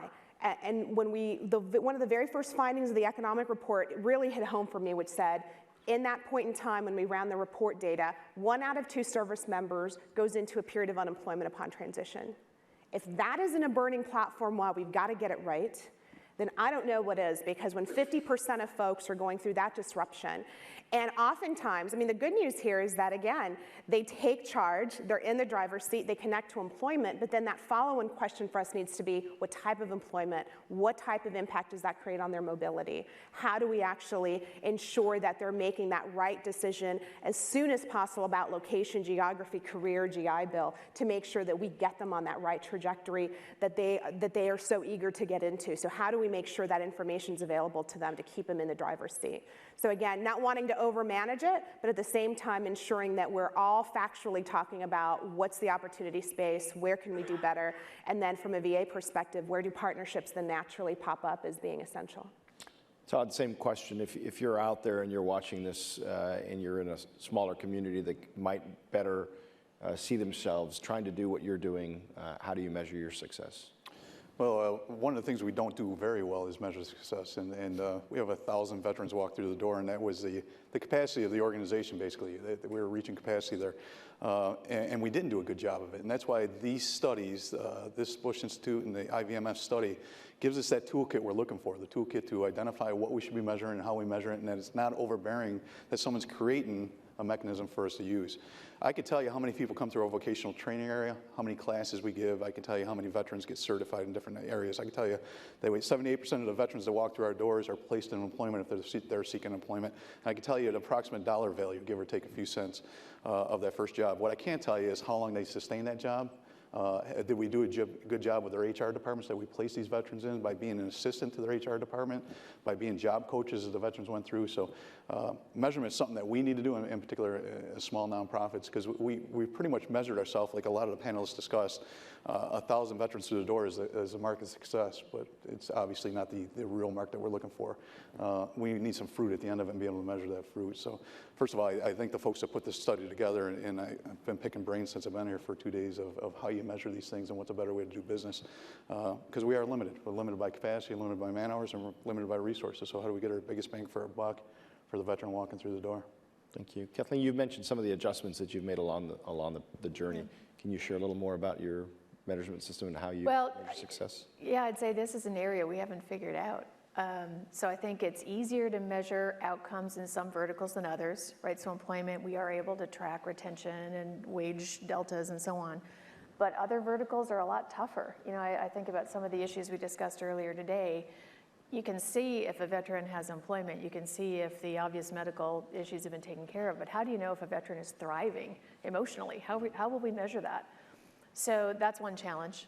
And then second is bringing together metrics from different verticals about an individual person. So being able to look at that holistic picture for veterans. I don't know what the answer is going to be. That's one of the things we'd like to do some problem solving on in Charlotte and other places. So, great. And same, Richard. So I'm Norfolk, Virginia, or I'm Camp Pendleton. How do you measure yourself? Well, I think probably the best way that I could say we measure ourselves is by the fact that we have such a robust cadre of volunteers that come to us and get involved in the chamber every year. Again, over 1,000 folks that are they're business people. They're doing other things. They have full-time jobs, but they come on a monthly basis and spend upwards of an hour and a half, 2 hours working on issues that affect veterans in the community. And so that that gets more robust every year. So I think that's a good measuring stick. I think the other measuring stick is the fact that San Antonio, Texas, Military City, USA, as you referred to earlier, is the second highest place for people to retire out of the military, second only to the National Capital Region. That tells you that, my job is to do a larger vision on what the community is and make the community robust. So if we're getting folks that are transitioning out of the military and setting roots in San Antonio, that tells me that we're doing something right. And then we also turn around and we provide this thing that we call Celebrate America's Military. It's a 2-week-long celebration of the military, thanking the military for their presence and all that they do and the sacrifices that they make. So we have speakers and dinners and lunches and breakfasts, all focused on thanking military members. And so those are growing every single year. So those are not quite, metrics that are easy to measure. But I think in my case, I think it points to the fact that we're doing something right. Great. There's a question here that asks, listen, we've heard, from the VA, their personal knowledge of Accenture, this study, that study. Are any of them talking to each other? So to the person that asked that question, the answer is yes. We're doing it in forums like this. Could we be doing it better? And I liked your answer at Walmart. Of course we could be doing it better. So as we get ready to wrap up, if we could, just from each panelist, so one thing that you think the people in this room or beyond this room could be doing to help you better at your mission to help them. So I don't know if that question makes sense, but the idea is someone's out there listening says, so what do I do to help the VA? What do I do to help, Walmart probably doesn't need help, but what is it that they need? Well, I think number one is, we need to find ways to partner with you, right? The number one opportunity I would say for 2015 is a lot of this information we talked about pulling together, we want to get it into the hands of the communities. We want to partner with folks geographically in regions and locations and actually sit down, policy academy style, if you will, starting to share that information and coming up with the other questions that we have not answered so that we can work those collectively and share that on a more national level. And so, I don't believe these good ideas come out of DC, right? These are conversations that have to happen with all the right stakeholders involved, and they need to translate into action at that local community. So that's an opportunity. Taught at the local level other than just walking in, what is it that people can do? Yeah, we have a great opportunity in Monroe County. We collaborate well. I always say when I go out and talk to people is we need help with outreach. We're the Veterans Outreach Center. There's 22 a day committing suicide. The fact is that none that have come through our homeless shelter, none that have come through the VOC that we know of have committed suicide. And that's not because we do anything special, it's because we're here for the veterans. If we can get these guys and gals through the door that ask for help. So I ask the community all the time to help us with outreach. Take the stigma away from it, that you're reaching out. Take the opportunity. You got relatives, friends, neighbors, family members that are veterans. They should be pointed towards a local veteran service agency or the VA. And let's get these guys and gals transitioned back into society the right way. Thank you. And Walmart, we do want to hear from you. Sorry? What could people be doing to help you do I think that's a very practical suggestion you just made, and for the average person, to me, that's it. We all know a veteran. We all know 10 veterans, wherever we are in this country. So being on the lookout and welcoming people and helping them find those points of connection is something that we can all do as citizens. That would be number one. I'd say for organizations and institutions who might be asking that question, it's more, we like to think about what's the strategy for things that need to change, and then what's your role in it as an institution. Well, we've got studies now. We've got really good facts, thanks to the Bush Institute and others who've put these things together. Study that and let's get aligned on what needs to change, and then reflect on what is the role that your institution can play in that. And how do you now wire the connections to the other ones to collaborate in a way that's going to make 1 + 1 = 3? I would close by just saying people need to get involved. We all know, as you've said, there are issues, there are people that need help. But if you don't raise your hand and get involved, then that is an opportunity that's wasted. And our country is, as you've heard, is a giving country, but not just dollars, people time, people place, and getting involved. And I think that is the key to our continued success. What a great way to close, and we are closing.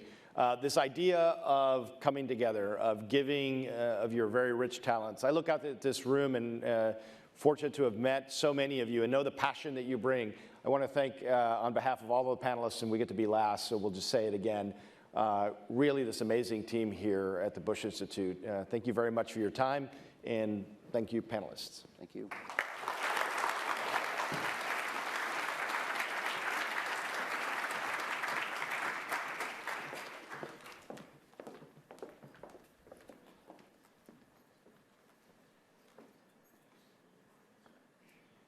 Ladies and gentlemen, please welcome back Colonel Miguel Howe.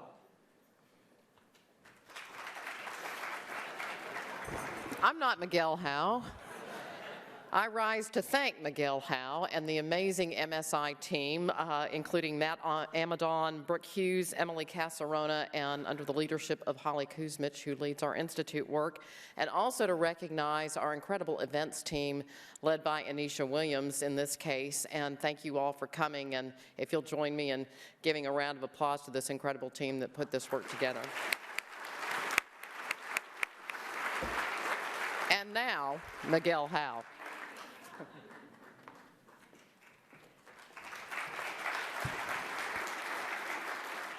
Well, thank you, Margaret, for your leadership and those kind words. And now, truly, I have the most unenviable of tasks, and that is to be truly the last thing standing between you and Chow. So I'll try to not follow my normal protocols and be as brief as possible. But what I hear you, Michael. What a compelling morning of discussions and insights across the board. And there's pages and pages of notes to take and transcripts to go through. But I would like to take the opportunity maybe just to highlight a couple. You know, President Bush said that we are not going to be a judge and jury, but through our work in our programs and activities here, we want to identify core principles and truths that we all can move forward together around. And I think some of those we heard today included ownership and responsibility. We heard very clearly and insightfully from our post-9/11 veterans themselves, from our leadership, that none of this works if the over 2.6 million, the 1 to 1.5 million coming out of uniform, and the 6 million family members don't first take on that new mission that's been charged to them, that 32-star letter from the Joint Staff, but one that all of you have been talking about for a long time as well.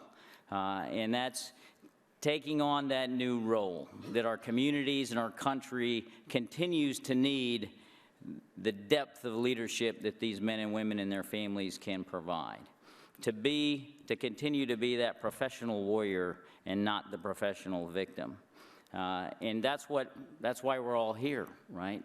So that we can together collectively provide the tools, the resources, the programs, so that these men and women can take responsibility and ownership and drive their own transition.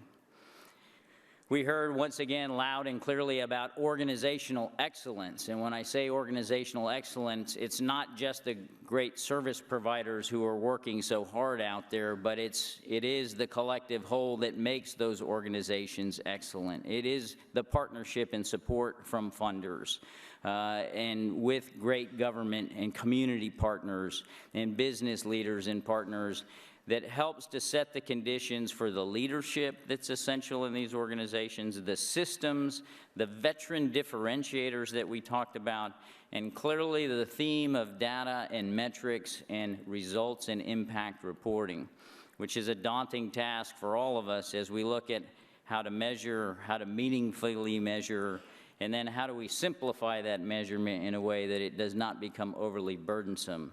That it's not just about tools and portals, it's about training and mentorship and systemic change. Clearly, as seen by our last panel and the last word on this banner here, community and community connectedness. But I think it came through very clearly today why that is important, because it is our communities that are the point of entry for these men and women. It is the communities where we convene vertically and horizontally all of these tremendous assets and resources from the national, state, regional, and local level, be they government, be they private sector, be they nonprofit, be they educators or funders. It's within those communities that we can provide that no wrong door network of services. And just as every veteran that transition is different, every community is different. And so we heard clearly that it's the communities who must define those needs and those opportunities. And then, of course, that is finally where we foster that sense of belonging and connectedness for all of our men and women. Scaling impact. I look forward to when my son comes home from his next civics class so we can talk about democratic flowers and capitalism. But this is a core, tough issue that we're all focused on and have been talking about, is how do we, in the 21st century, in the post-industrial age, scale this impact? We've heard a lot of discussion about different models and collectives. How do we create the joint ventures, the cooperative partnerships, and in some case, perhaps those mergers that will drive towards long-term sustainable impact? And by doing so, we help to move the needle not only on these issues, but to sustain the resourcing and attention that was talked about that is so desperately needed. I think what's neat to hear as well is how the work and the focus on vets and military families has such a much broader application in the lessons learned that can be applied to the wider philanthropic and service-providing community. The last kind of key principle or takeaway that I'd like to reinforce and that really struck us today was that of collective purpose and the necessity and the opportunity for this new, young, diverse space with great attention to it that still has to define what is our collective purpose? What is it the end that we are all working towards? And through that, being able to devise those indicators of impact in those metrics there. But defining what it is we are working towards, defining this collective purpose, how do we define the end state or the desired end state or objectives of this transition journey, reintegration journey? So I think those are some of the key challenges and opportunities that we are all very excited and hopeful about because we've got the right leadership. What a great country that fosters such men and women to serve, that fosters such great community leaders, be they from the private, nonprofit, philanthropic, or government sector, to support them through that transition.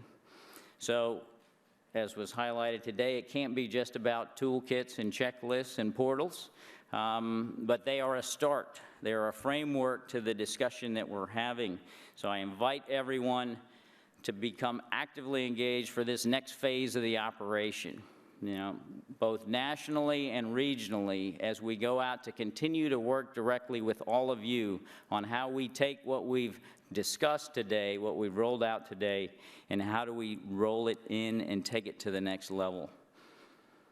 I want to close by saying that the work that we discussed today is one of the key areas focused on transition that the Bush Institute is working towards. Over the past year, we've also worked with major hiring coalitions and independent companies, as well as our government and nonprofit partners, to better bridge the supply-demand gap between veterans and military spouse talent and the companies that need that talent. And we've heard some of that discussed today. So we are thankful to have with us today folks who have helped us take on the employment challenge. For example, one of our supporters here today, JCPenney, hired over 3,000 veterans and spouses in 2014. They're one of many groups sitting here that's putting post-9/11 veterans and their spouses to work, but leveraging that talent. We heard about Bank of America earlier today, but when also combined with the U.S. Chamber of Commerce's Hiring Our Heroes initiative, J.P. Morgan Chase, 100,000 Jobs Coalition, Blackstone, Walmart, many, many others, the folks in this room represent 650,000 hires over the last 3 years. That work's been conducted in great partnership. And so today we have with us the Deputy Undersecretary of the Veterans Administrations for Economic Opportunity, Kurt Coy. Kurt, thanks for joining us, and thanks for your leadership and role inside government, working in partnership with all these great businesses. And as we heard about metrics earlier today, the great thing about these companies and organizations is they're not just focused on those numbers and those jobs, but how do they make it sustainable? They're focused on retention. They're focused about instituting systems and practices so it becomes second nature.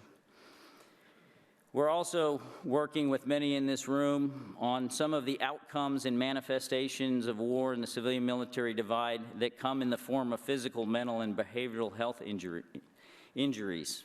And so here at MSI, we're also working with many of you in the room today to partner on ways to reduce the impact of those injuries as a barrier to employment, education, and a continued quality of life.